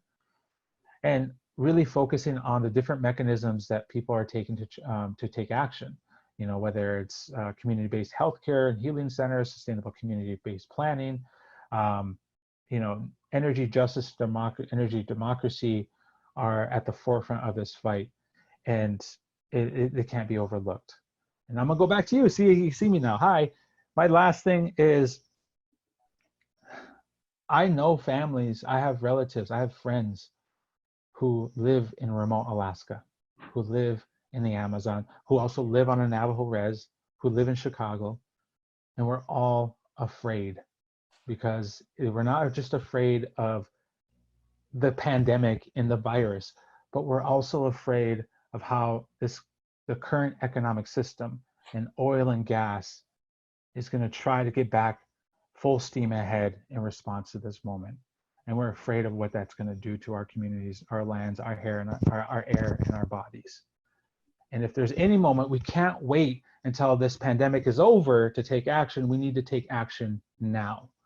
And so I thank you so much for this space. Thank you so much for listening to me. And I hope I contribute to this conversation in a positive way. You absolutely did, Dallas. Thank you. So powerful. And I'm really glad you also brought into this the impacts on some of the impacts related to women, and also just, I think, the importance of the feminine voice in all of this. There's just so many aspects that I think were very powerful. Jerry Krishnan is next. Janet, you want to go ahead and introduce Dr. Sure. Thank you, Jerry, for joining us. So Jerry Krishnan is a great researcher, and I actually really wanted to try to tie the link between what Dallas just mentioned and really kind of Jerry Krishnan's work and his expertise. So for Dallas, I think, you know, you said something in regards to COVID-19. It's not just affecting and disproportionately affecting people of color, but it's the conditions of the community in which we reside that's actually putting us at risk. And I think one of the key things with Jerry Krishnan is really working with kind of the respiratory pulmonary illnesses and focusing on asthma. It really brings to light a lot of those issues. So Jerry is a physician scientist. He is a pulmonologist by training, and is grant funded by several federal funds, i.e. the National Institutes of Health, as well as the Patient-Centered Outcomes Research Institute, really looking at this. And I think this is bringing in a unique perspective of the clinician and really looking at some of the air and pulmonary perspective and aspect of this, and really this discussion related more broadly to COVID. Thank you so much, Janet, Teresa, and all of you for giving me a few minutes today. I'm dressed this way because I'm actually in clinic and just wrapped up seeing some patients, and I haven't had a chance to put on my shirt and tie, so you'll have to bear with me.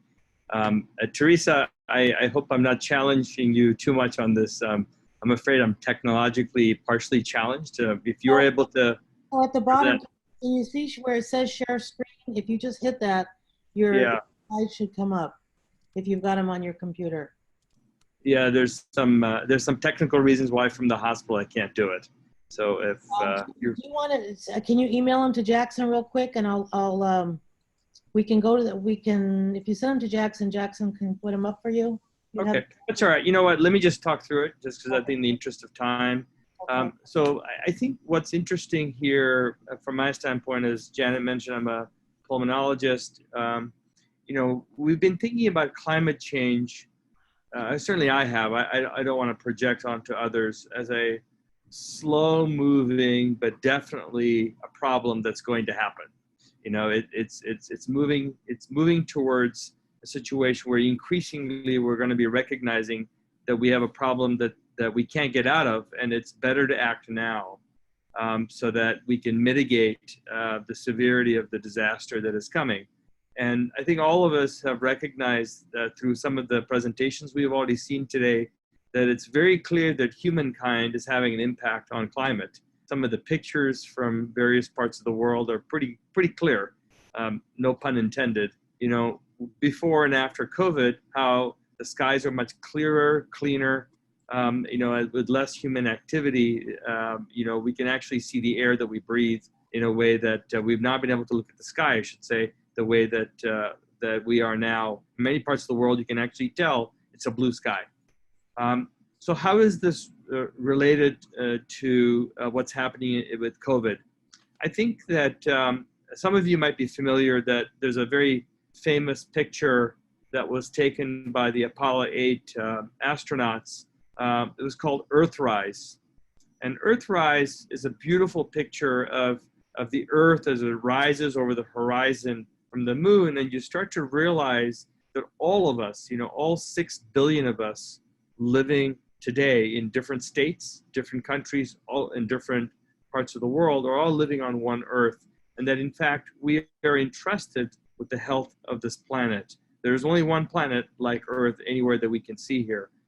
And if anything, I wonder if there's some lessons learned from COVID that we can apply in order to make progress. And I like very much Dallas's point that we shouldn't wait until all of the attention from COVID is gone. I think the question is, how do we gear up to what almost certainly is going to be an increase in economic activity, and then the return to the way things were? How do we start to think about the urgency of now in planning and start to raise awareness about what we are doing to the planet and how should we behave differently? And to that end, I want to call your attention to some work that Steve Wine, who I think is on the webinar today, and I and Robin Wilson and some others across the university system have been thinking about the healthcare workforce and how it's been impacted by COVID-19 and how that portends what is the future and how do we start to draw some lessons learned towards the next pandemic, towards the next disaster. Many of you know that through the emergency management cycle, there are several phases of response that we all go through when there's a disaster, including the pandemic. We are currently in what's called the response phase of that pandemic, where we're addressing the urgent needs of what's happening. Business and operations are not functioning normally. We're moving into a response phase where we're realigning all of our resources to address the crisis. At some point, most of us believe that the pandemic from COVID-19 will ease. We will find new treatments. We will find a vaccine. All of that eventually will come online. There'll be enough herd immunity among those of us who have already been infected that eventually the brute force, some of the adverse consequences we're seeing will start to move away, and we'll move into a recovery phase where we start moving towards regular operations and activities. And to Dallas's point, I think what we want to do is to think about how do we organize ourselves now so that as we move into the recovery phase, thank you. If you want to go to the next slide. Thank you. So this is the Earthrise. So all of you are quite, I think, aware of this picture. And some people have said, actually, this is the most influential environmental photograph ever taken. And that's because it demonstrates we're all one, and no matter where we live on one Earth. Next slide. And I think what we really are now is in the, oh, you want to go back one, sorry. What you really want to notice is that we're kind of all consumed right now by COVID, but there is an underlying climate change phenomenon that we don't want to take our eye off the ball. Next slide. So what I was talking about is this report here that really Steve Wine deserves the credit. He's been doing a masterful job of leading a number of individuals across all of the University of Illinois, the entire system, so to speak, in supporting the healthcare workforce and helping us understand the effect of COVID on our workforce. Next slide. And as I was just walking us through, there are several phases here, and some of these really relate to the conversation we're having now, and I think we should be preparing for this. Well, we're mostly in the response phase of addressing the COVID crisis. We will eventually, in the next some number of months, we're thinking sometime in July or August or sometime by the end of the year, start moving into the recovery phase. It's likely to be more protracted because we think that the COVID-19 effects, there'll be multiple ebbs and flows of this. We think as influenza season starts, the regular influenza season, it'll start complicating matters. So I suspect it won't be as nice, linear, smooth process from response to recovery. There'll be several back and forth between these two phases, but eventually most of us believe this will get better. And we'll eventually move on to mitigation, where we're trying to figure out how to prevent or reduce the consequences of what just happened. And then finally to preparedness.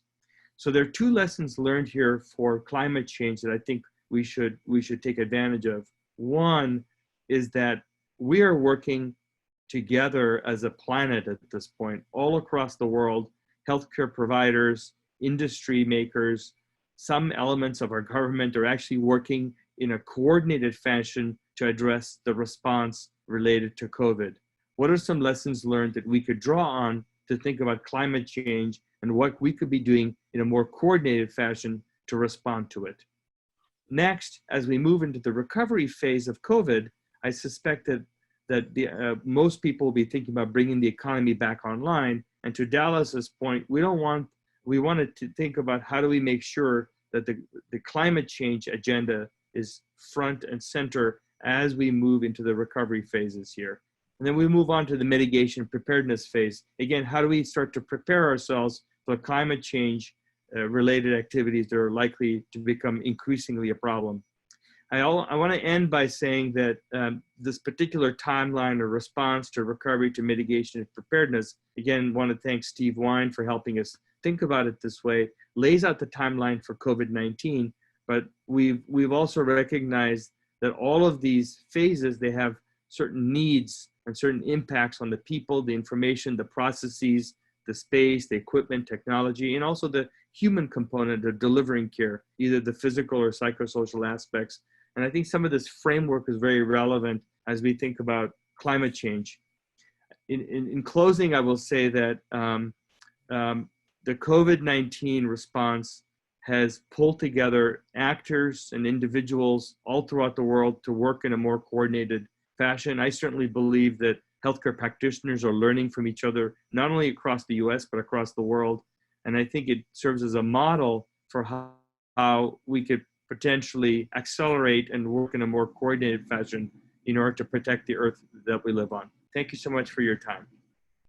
Oh, doctor, that was so wonderful. That was so perfect. The next speaker is Jose Bravo. And again, I refer you to our website for more detailed bios. Jose is with the Just Transition Alliance. He was also at the People of Color Summit, first People of Color Summit and the second People of Color Summit. Is based out of San Diego, but does a lot of national and international work around climate justice and around the just transition, including aspects of the regenerative economy. So Jose, let me turn it over to you. While folks were talking, it was raising a lot of different ideas and flags actually in my head. One of the things that we saw after Hurricane Katrina, Hurricane Maria, and others was this thing called disaster capitalism. So we're seeing disaster capitalism with COVID-19 as well. We're seeing that things are hard to buy, hard to get a hold of. We're also seeing that testing for COVID-19 is becoming difficult in communities of color. It's primarily much easier in white communities than it is in communities of color. And we're also another thing that kind of propped up for me an idea was this piece that Juliana and other folks are talking about in regards to these industries that are still causing harm, even with the infrastructure that's no longer in use by imploding that smokestack and stuff. And I remember that a lot of the conversations in our communities have been that these industries are there in order for us to have jobs. I call that economic extortion. I call that economic blackmail, because we should move, and we should have moved years back towards supplying jobs that don't put people's health, workers' health at risk, or those communities that these industries are at risk. So when we talk about pandemic, you know, we're talking about natural pandemic, we're talking about unnatural pandemic with the removal of a lot of green space, green areas, forested areas and such. But we've had in our communities for 528 years, we've had pandemics, except the fact is that some of them were brought to us, smallpox. Others were part of the natural order of things. But let's focus on the ones that were brought to us. I think that when we see that more than just people of color and communities, and indigenous communities being affected, it's then called a pandemic. It's now something that we should all take an issue with. What has happened to the pandemics of lead contamination in our communities, where learning disabilities is almost a norm in Latino and African American communities, where cancer rates, diabetes, and asthma is something that every one of us know somebody that has that. These are our pandemics. These are the pandemics that have been happening in our communities. It is now the thing is that now white, middle, and upper class white people are being impacted by this COVID-19, that it becomes an urgent thing. But we've been going through it for 528 years, to be exact. And then I think that having to look at, you know, as Dallas was talking about Navajo, the Navajo Nation, how it's impacted. It's not even making the news. What's making the news right now is some jerks at a state capitol that are all weaponized and trying to get in. But what happens in our communities usually goes unheard. I think that even the data that comes out, and even some of the data that was spoken to, doesn't single out communities that are over impacted by industrial use, by heat sinks, by a bunch of other factors that cause harm and causes our health to be in decline. What happens as a result is, if we don't start talking about some of these issues, history has always proved to us that it becomes a lifestyle issue. People are getting sick in communities of color because of their lifestyle, because they don't want to wear a mask, that they don't want to do this, they don't want to do that, they don't want to protect themselves, they eat pork, they smoke, they drink. That's been the common denominator when people talk about our health in our communities. It isn't that we had 90,000 parts of xylene in the water in Matamoros and on the Mexico-US border. It's the fact that we're really bad. So for us, I think it's high time that we start thinking about the solutions. But, you know, people are talking about climate justice, and the solution being renewable energy. When we talk about renewable energy, you need batteries. And when you need batteries, communities like Juliana's are looked at to recycle those batteries. And is that another pandemic in the making? Is that the foreseeable disaster that we'll be talking about next? Or are we going to start using things that don't poison us, that contribute to our communities, local economies that are grown locally, that are manufactured locally, not only with unionized labor, but with labor cooperatives? I think we got to be careful what we ask for. And one of the things that always arises, how are we going to pay for the infrastructure that's needed to be created in order for us to keep this momentum of lowering carbon emissions during this pandemic and beyond? I think it's high time that we go after the subsidies that all these corporations get. That's our money. I think we go after the subsidies and we start building that infrastructure. If we don't do that, the banks aren't going to loan us that money. Government's not going to loan us that money. So I think that we need to take back our money, which is locked up in these subsidies that these multi-billion multinational corporations get to create that infrastructure. Lastly, I want to mention that farm workers, you know, my parents were farm workers out here in California, and farm workers are impacted, and everybody talks about, you know, how farm workers are essential workers. Like somebody said, they've been essential workers since farming started. But the fact is that most of them don't even qualify for programs to get any kind of assistance.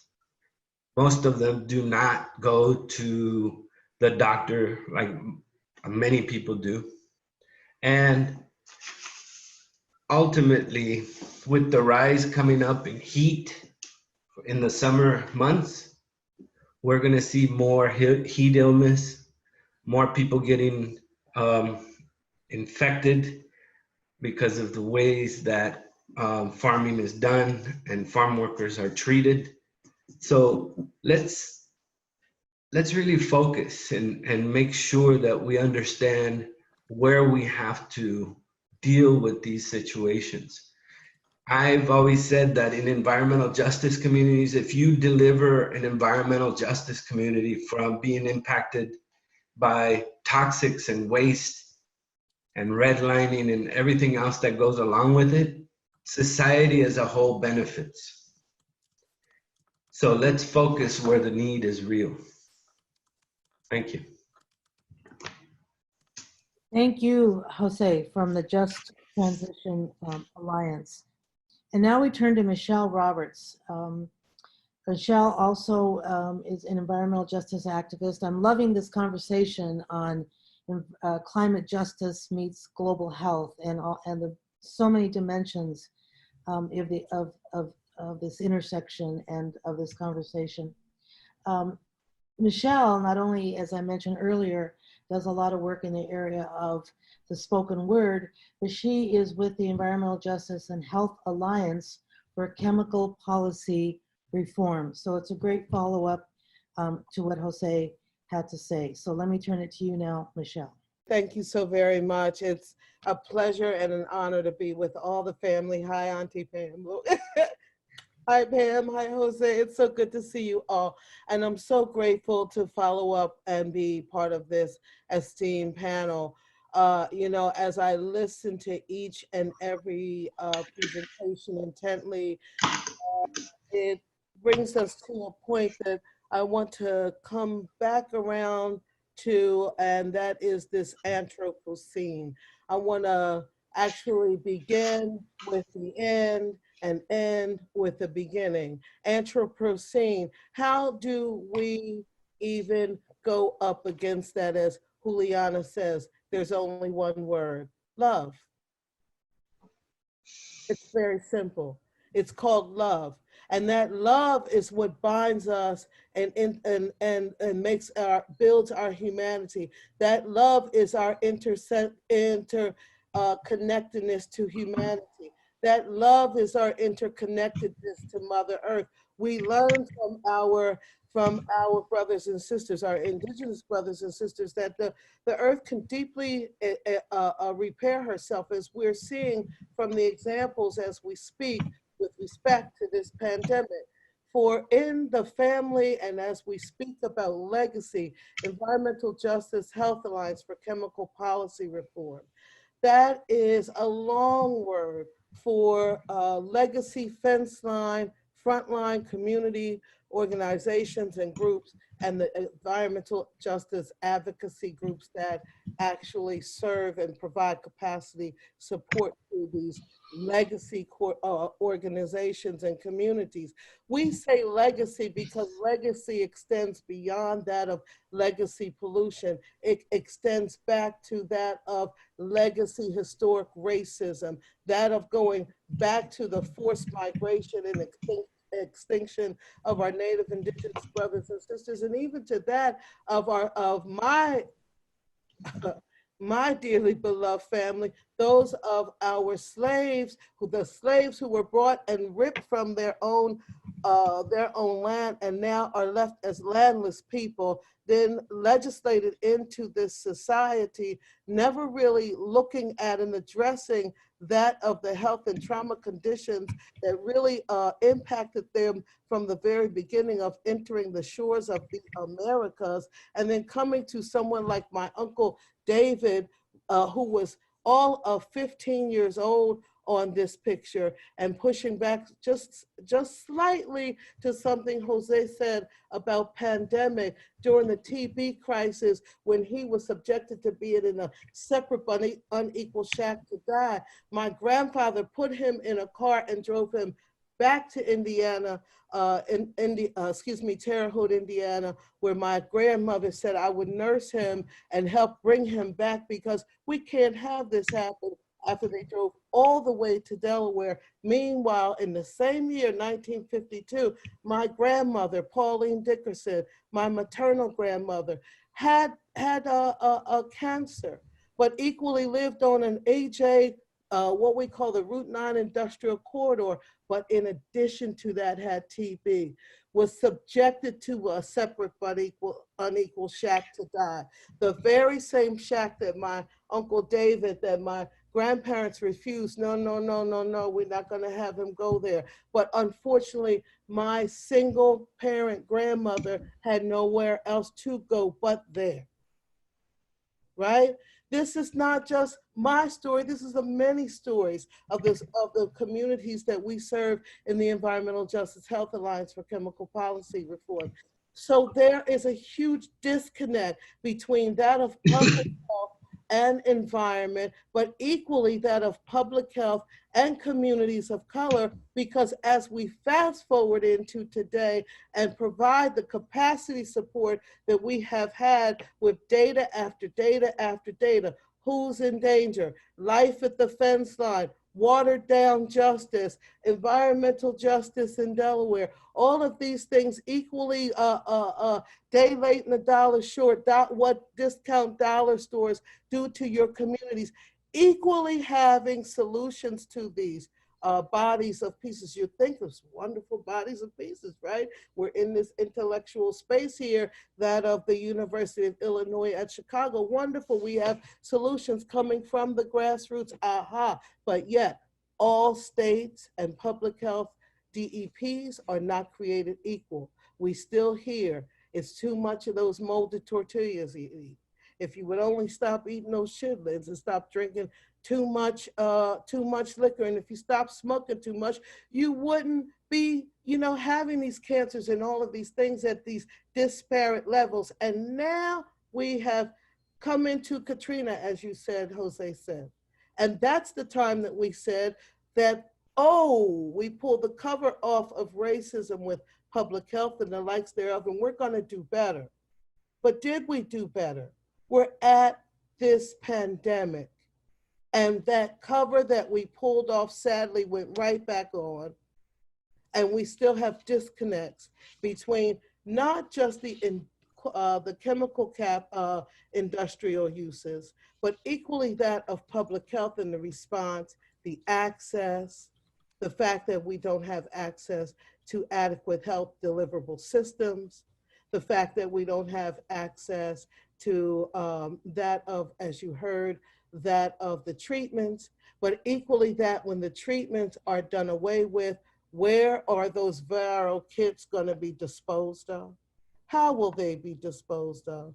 And then as we move forward, talking about how it is that we have these COVID task force and all these other things, those things that come after the fact, how do we really move forward to really reopen in a space that really provides radical health and wholeness to all, not just the select few, to all. And then as we move forward and looking at the industries that are already in existence, understanding, yes, we do want to do away with the fossil fuel industry and these harms that are harming our communities such as they are, but as they are in existence, what does it look like inside of these facilities as it relates to that of the sheltering in place, social distancing?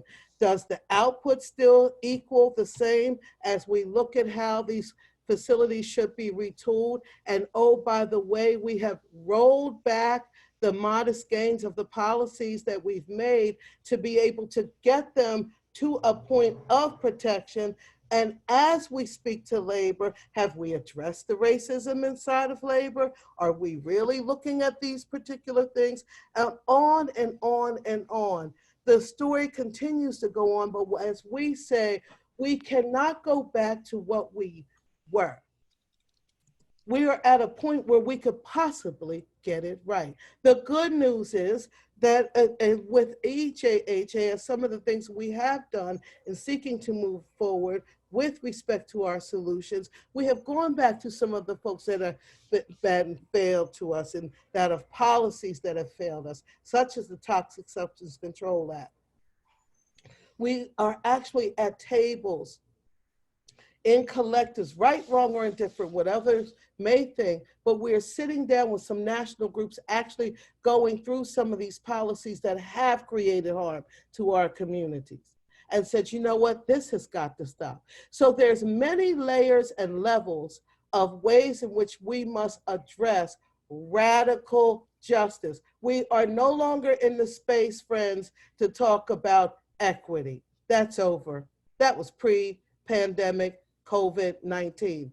We now must be clear. The conversations must be rooted in justice, that must be aligned. We must address the sins of the past and be able to move forward in harmony and last in love. Because if we don't have love there, as Dr. King said, we will go, if we just don't have this love, this is what's showing us in these 500 years. We must have love in it all. And that's what Mother Earth is trying to explain to us. And if we could only just lay down our egos and our intellects and just open our hearts wide and just, because we'll be able to hug one another soon. But right now we got to let our hearts be able to be the driving force for us to be able to bring our humanity totally together. That's why we had the social distance, perhaps, in order for us to understand how much we really do need one another. I love each and every one of you. Let's really do this thing aligned in love, and let's not leave no one behind this time. Not no one. God bless you. Yeah. Fantastic. Wow. I'm going to ask a panelist who may want to respond to something one of the other panelists have said. And so, Jonathan, I don't know, you started this thing out. Is there anything you want to say? Rachel talked about hanging on to public trust at this time, when finally people recognize there is some value of science and there is some value in listening to experts. What are some best, some creative ways to really do this, to really next steps to taking advantage of this moment to hang on to the public trust, to push forward science, ethics, equity, environmental stewardship, and in this moment, where do we take this? I was struck by a comment that Jose posted. Oil and gas, the public subsidy, $68 billion a year. Industrial agriculture, $100 billion a year. I think in terms of that outward communication and this resolution that I think everyone's come to today from different perspectives, to not go back, right? We've got a local public intellectual in town who's doing a book series, Never Normal Again, right? Because it's not as if the world before this was working for most people. So, I mean, in brief, and I want to loop Dallas into this too for some more specific tactics, but $168 billion a year we pay for our own demise, for our own suffering and our own poisoning. And obviously, there's no such thing as like Americans, right? There's no broad category like that. There's people, in different regions, different backgrounds, probably the most tangible these days, different political persuasions. But I don't think that people like to be had.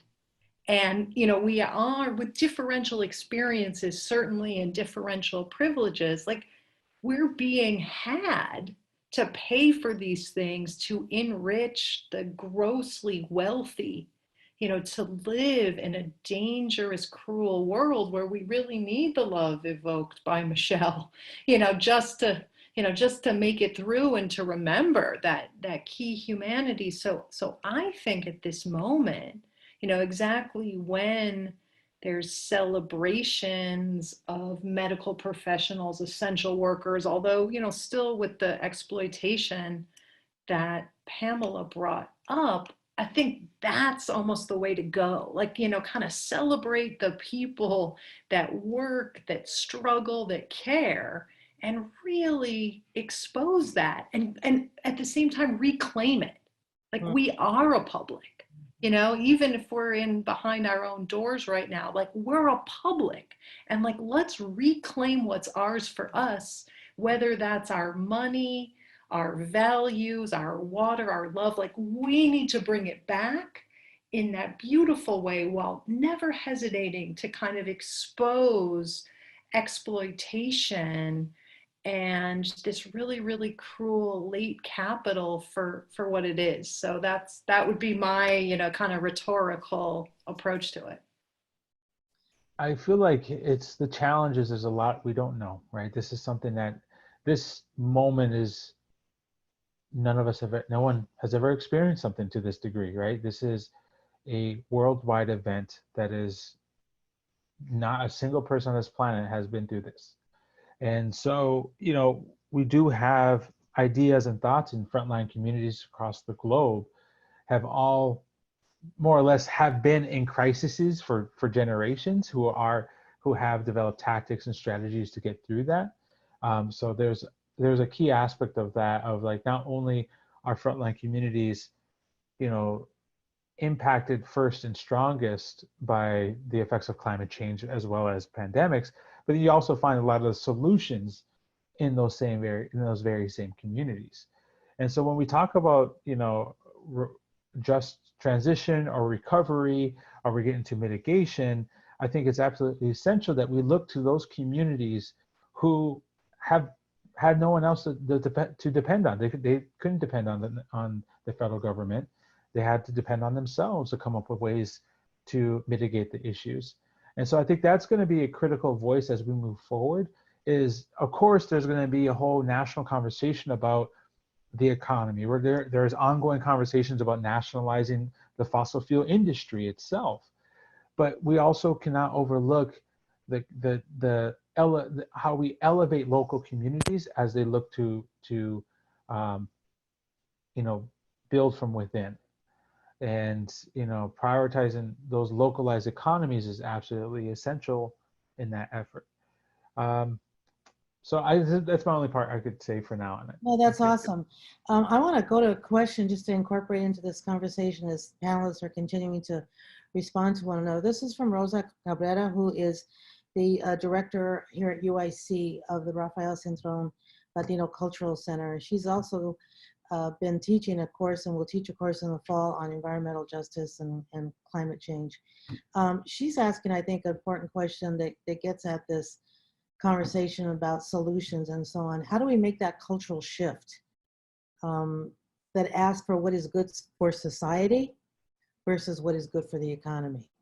And it seems like that you know, that sort of underlies you know, why we give $1 billion and billions of dollars of subsidies, because somehow we have defined that as being good for society because it's good for the economy, but is it really good for society? And I think, as you all pointed out, you know, the prices that we pay for are not being are very high. And so, how do we make that cultural shift? Is anybody wants to address that? Go ahead. I'd like to start off with just like, I could totally see the scenario in a couple months as states start, you know, relaxing their quarantine measures, of a big push of saying everyone's got to go shop.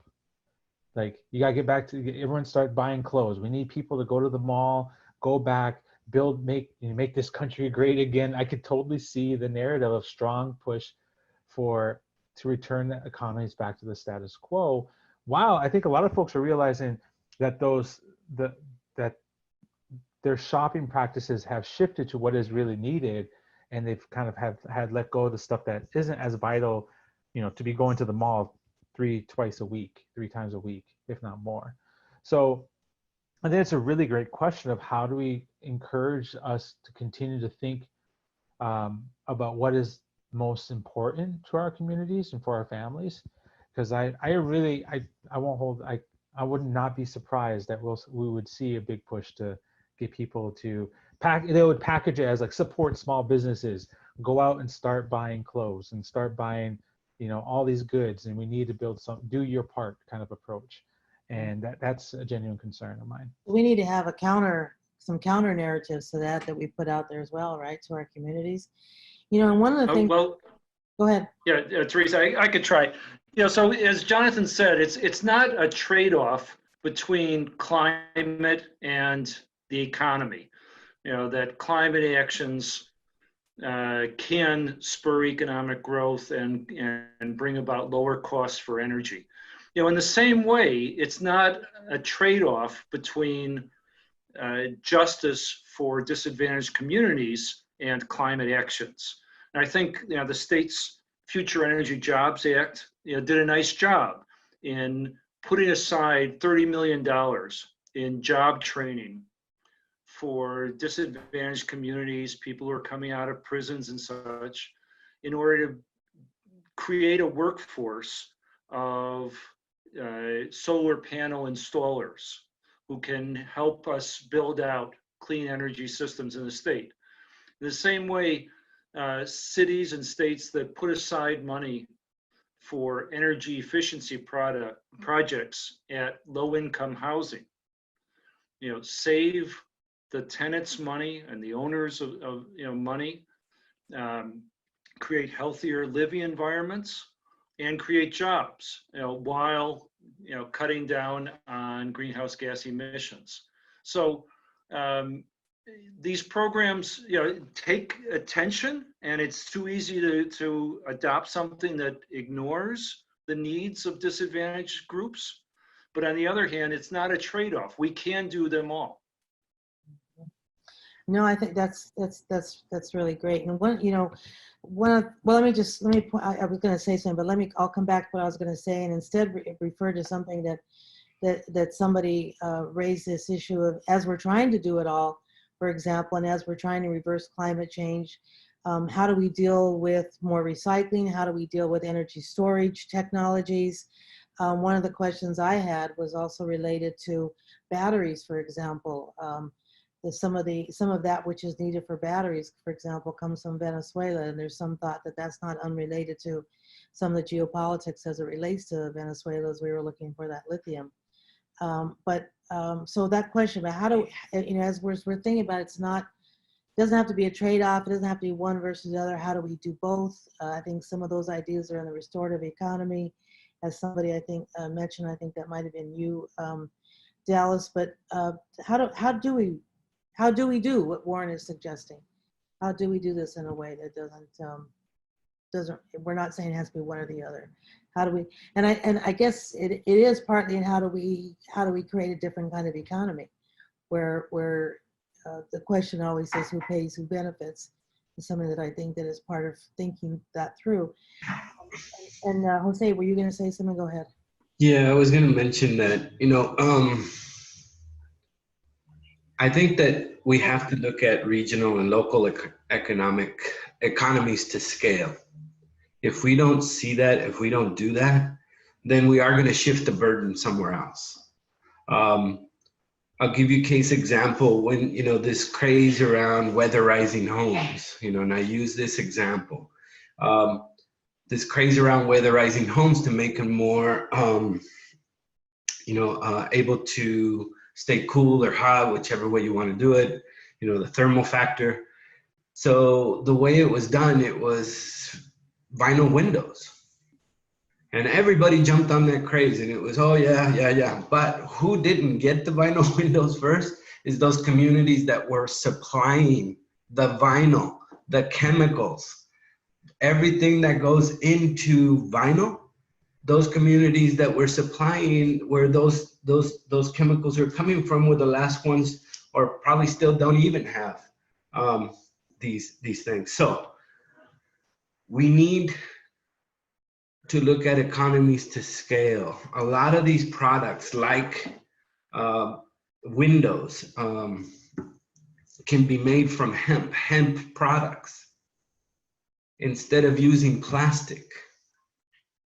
So if we don't also start thinking about future, about how things are made, and what the impact is at the point of extraction of whatever we're going to make, which is usually in indigenous lands.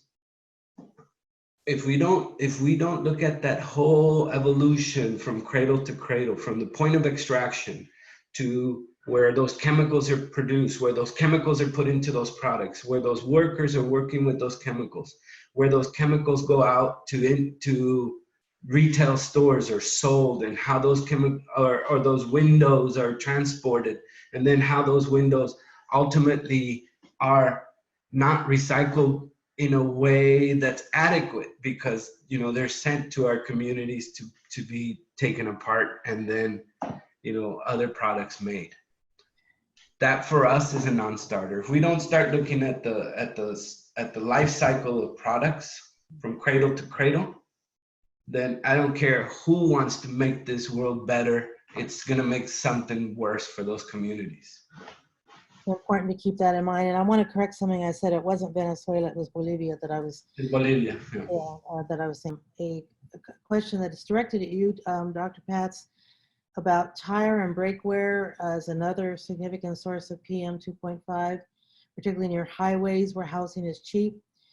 If renewable energy is cheaper, then transportation will be cheaper, and we are at risk switching from one pollution source to another. What solutions do we have for that? Any thoughts on that? Well, you know, brake linings and tires, these are forms of particulates, but I think, you know, the overwhelming the overwhelming contribution is from burning fossil fuels, and especially diesel trucks in transportation. That's the worst globally. So these are, you know, if we were to shift to electric vehicles, and I agree with the panelists who say we absolutely need a full life cycle assessment of anything we do, that we need to be looking at the trade-offs and whatever they do. I remember a study that asked the question, is it better to drive a hybrid vehicle or an electric vehicle or a gasoline vehicle? And this is from a few years back, maybe 10 years ago actually. And if you're in California and enough of your electricity comes from renewable energy, makes sense to drive an electric car, full life cycle assessment. But if you are in the Midwest and a lot of, and if you looked at ethanol, like corn-based ethanol as a power source, you know, the effort, the fuel that goes into growing the corn and all that pollution, you know, you have to look at a full life cycle assessment. It turned out that burning a gallon of ethanol, which immediately would seem cleaner if you looked at the total life cycle assessment, it would be dirtier. That's changed though, because there's enough switchover now that the electric vehicles are becoming, you know, life cycle assessment are becoming economically more feasible, life cycle assessment less polluting. And I do worry about, you know, disposing batteries, and as Jose pointed out, you know, there are going to be trade-offs, and you can't think that there's going to be a silver bullet and all of a sudden we don't have to worry about anything. But we do need to take this very broad view, full life cycle assessment. But things are changing, and battery technology is getting much better. The price of renewables is, as I mentioned, dropping through the floor. Surprisingly, a colleague of mine, Greg Nemeth, wrote a book on why solar became so cheap, because yeah, it's been dropping, but it's been surprisingly dropping the price of renewables. So I think it's time to rethink these options. But you know, back to the question, you know, most of the air pollution is coming from burning fossil fuels. These other things we do need to keep in mind, but let's go to where the big contributors are and solve those problems with a full life cycle assessment approach, so we don't have unintended consequences. And without the subsidies, right, which is part of what's keeping them going. Yeah, I just want to repeat a comment that I made towards the end about this is a, you know, pre-COVID, because the price of oil dropped below zero, right? So this is pre-COVID, that literally the cheapest way to generate electricity for the first time in our history is by renewables with batteries. Published in 2018, I think, 2018 or 2019 was a report of the International Renewable Energy Agency. Post-COVID though, and the price of oil, I mean, this is a time to get out of oil investments, number one. So if anyone's investing in energy, my God, get out of oil. But I do worry about the cheap price of oil.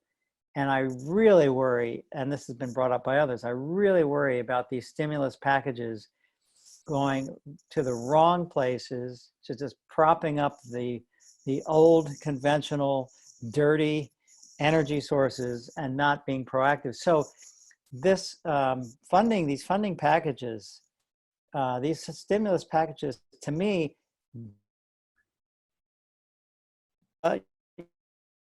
you know, that much money going the wrong direction is an emergency for all of us. And we need to step forward and make sure, as some of the panelists have said, to really, you know, build the future we want, not the one we had. Build the future we want, not the one we had.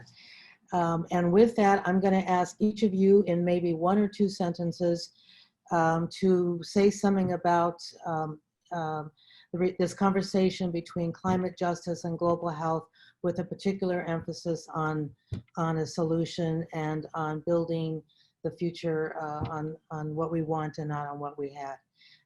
Michelle, let me go to you first. 1 or 2 sentences.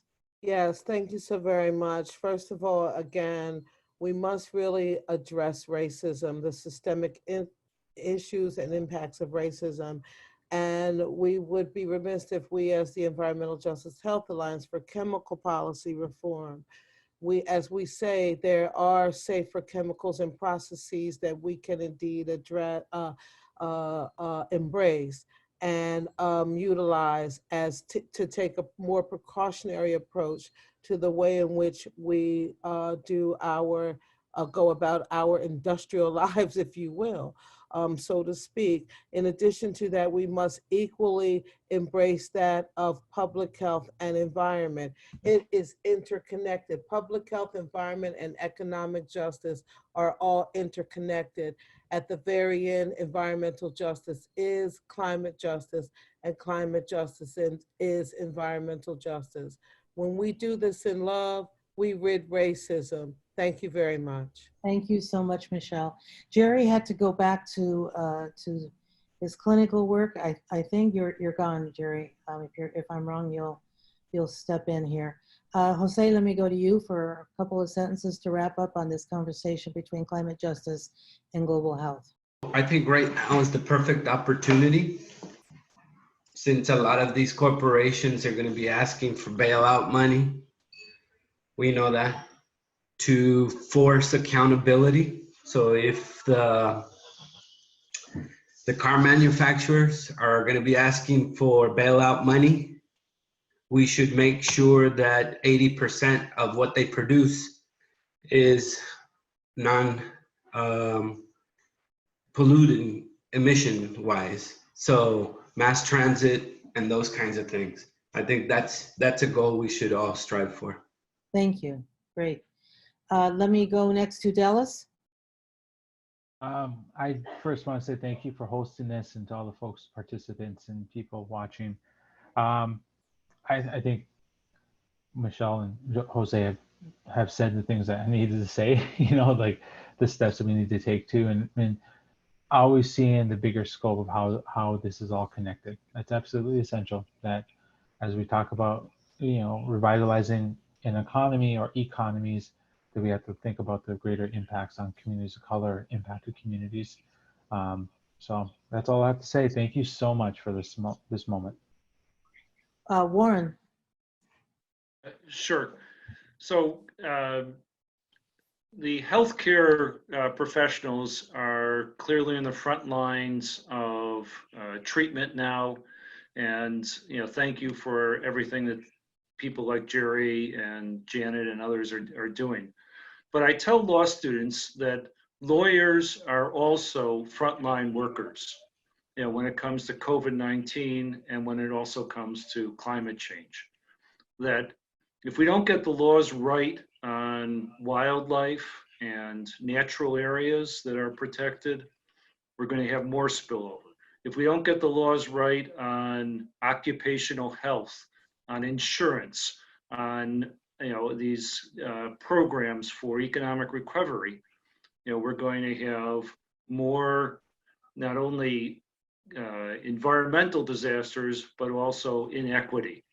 So, you know, to the extent that there are, you know, any students on the phone still or, you know, on the call, you know, please help us get the right policies in place. Let's, you know, make sure that lawyers and all professionals understand the risks of these communicable diseases, the risks of climate change, and what we all need to do to make them better.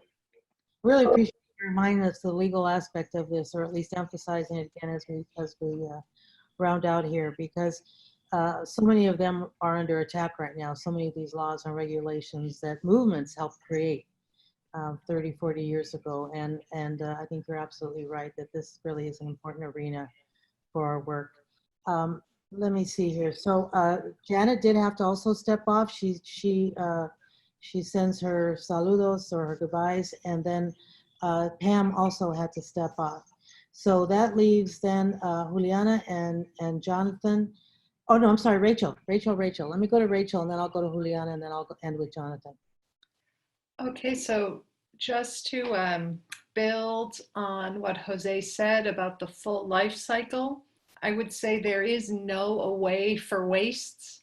The wealthy and so many white communities have benefited from the offshoring of waste to the global south or to communities of color within North American boundaries. And whether it is combined sewer overflow or the fact that no one wants our so-called recycling to be shipped on a barge, there's nowhere to offshore these things. And so that means that if there's nowhere to put it, if we live with everything that is produced, then we have to have a say in what gets produced, in who is paid to produce it, and that this way of like no more waste, there's nowhere to send it, and it is an illegitimate category. And Teresa, you know this is my great dream, but from what we now call in Cook County in Chicago, we call it our wastewater, and we spend billions pumping it to the Gulf of Mexico, to a dead zone the size of New Jersey and growing. Like, this is water, people. This is not waste. So that's like the number one for those of us in Chicago. That's like a key intervention in this whole thing to reclaim value out of something, that extractive capitalism for 100 years has called waste. Thank you. Juliana. Hey, thank you everyone for this important conversation today. I think the other speakers have said a lot of the things I was thinking. I think a couple of other things that came up for me include really keep your senses sharp, beware of false dichotomies. I think in this time when folks are raising solutions, when there's when there's crisis moment, Jose was absolutely right to raise this as an opportunity for disaster capitalists to force people into false choices. And I think, the sharper we all are about the things that do not need to exist in opposition to each other and should work together to serve the folks who are the most impacted as decision makers, as beneficiaries, to limit the external consequences, we must do that. I think that as much as there is a project of racial capitalism to extract from communities and oppress them, there's also a campaign to deliberately confuse people, to make people feel like they have no choices, and to use that kind of coercion to put people into desperate economic and survival circumstances that just aren't tenable. So I think beware of those false dichotomies and try and stay as sharp as possible about the kinds of decisions that are being imposed as a framework, when that framework itself is actually intentional and destructive. I think we're seeing that left and right, and these are exactly, as Jose said, the moments when that is most used as a tool to really undermine community well-being and perpetuate the project of racial capitalism. So I think that's the thing that really is sticking for me. And circling back to what I said at the beginning, what Dallas reemphasized, remember, the long history of settler colonialism. It's still an active project. How are the ways that we ourselves are directly impacted by that? I think it's a different answer for Indigenous people, but everyone is impacted by that. And I think being aware of land-based practices, in particular in the ways that land-based practices have been used as a mode of resistance, and how the control of land and the things associated with land and water have been a big part of this for communities for centuries, I think is really important to contextualize the moment that we're in and to understand the systems that we're trying to dismantle. So it's related to the first point, but definitely always keep in mind settler colonialism as an active process and land resistance strategies that Indigenous people have used across the world for generations and generations, being core to how to address that directly is just so important. Thank you, so important. And Jonathan, our fantastic keynote who kicked us off, you want to give now the sort of the wrap-up message here? Well, due to the hour, I won't give a wrap-up message. I'll keep it very short, though, and just say that this pandemic completely reminds us of the interdependence between the natural world and society, and that any solution that we have to get out of this, or to as everyone knows about taking a crisis and turning it into an opportunity, you know, it is a perfect time for big opportunities.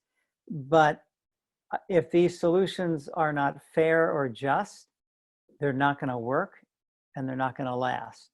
So we need, you know, that type of, you know, brilliant, encompassing strategic solutions, solution generation that really embraces the interdependence. And you know, you can't have a healthy population on a sick planet, but without just and fair practices, that just can't be sustainable. Thank you. Thank you, first of all, to all of the participants, particularly the ones who hung in here the longest.